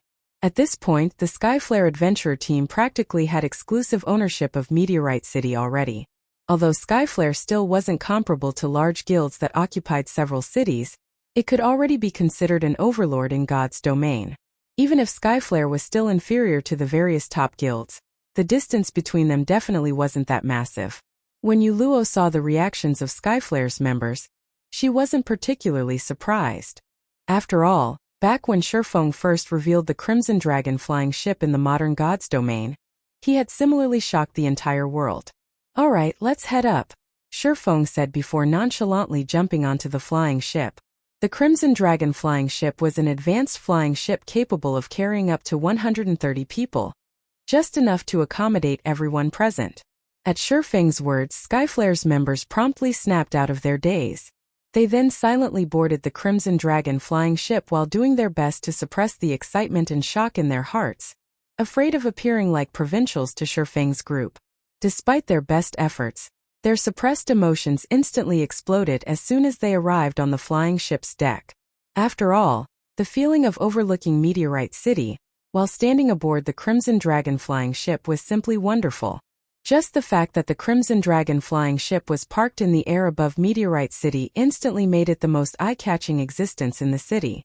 At this time, players and NPCs on the streets were gazing at the flying ship, their eyes wide with shock and envy. They also held heated discussions, curious about why a flying ship would appear above the Skyflare Hotel all of a sudden. The players, in particular, went into an uproar when they saw Skyflare's members aboard the flying ship. However, before Meteorite City's players could come to any conclusions, the Crimson Dragon flying ship began gradually ascending into the sky. Afterward, it transformed into a streak of light and vanished from Meteorite City, even faster than the flying mounts available for rent. How fast? At this speed, we can probably reach the Ghostfire Hills in around a dozen hours, Lionheart exclaimed. He was astonished to see Meteorite City rapidly shrinking behind him. He had ridden flying mounts before. However, compared to the Crimson Dragon flying ship, those flying mounts were significantly slower. The Crimson Dragon flying ship is still alright in terms of speed, Feng said calmly. However, while it is indeed slightly faster than common flying mounts, it is still much slower than Tier 3 advanced extraordinary flying mounts. In terms of destructive power, though, it is comparable to Tier 4 advanced extraordinary flying mounts. Although Feng had spoken very calmly, Lionheart and the others paid close attention to his every word, afraid that they would miss out on even the tiniest bit of information. Brother Black Flame, you must have spent a lot of magic crystals to secure this Crimson Dragon flying ship, right? Lionheart asked after giving the matter some thought. The flying ship he was standing on was simply too cool. From Feng's description of it, it was basically a tyrant of the skies. Anyone who said they weren't interested in the Crimson Dragon flying ship would be lying. Quite a lot. Even now, my guild has only managed to produce 9, Feng said, nodding B greater than M/B. Most of the materials the Crimson Dragon flying ship needed were relatively common. However, it was a different story for the Titan Silver and Magic Elven stones required, especially the Magic Elven stones. Despite having bought out all of the Magic Elven stones on the market, Zero Wing had managed to construct only 9 Crimson Dragon flying ships until now. 9. Lionheart nearly failed to close his mouth. In his opinion, A guild would be plenty amazing to be able to procure even one of such sky tyrants. Yet Feng's guild had 9? Are you interested in the Crimson Dragon flying ship, Commander Lionheart? Feng couldn't help chuckling at Lionheart's astonished expression. I would be lying if I said I wasn't interested in such a treasure. While scanning the flying ship's deck, Lionheart said enviously, if Skyflare could have a flying ship like this, let alone occupying multiple NPC main cities, even going up against the top guilds wouldn't be a problem. The Crimson Dragon flying ship's combat power might not be a big deal for Skyflare now that the adventurer team had 5 Tier 4 players. But the flying ship's carrying capacity and speed were simply astonishing. With this flying ship, Skyflare's teams would no longer have a problem leveling up. They could travel to anywhere they wished. Skyflare could even use the flying ship to ferry resources between cities and earn a ton of magic crystals. Read latest chapters at Wuxia World. It wouldn't be an exaggeration to say that the existence of just one flying ship could allow Skyflare to undergo a qualitative transformation. Skyflare's executives nodded in agreement with Lionheart's words. It would be wonderful if their adventurer team could get their hands on a treasure like the Crimson Dragon flying ship. In fact, even if Skyflare gained an additional dozen or so Tier 4 players, the value these Tier 4 players could bring wouldn't even be close to what one flying ship could bring.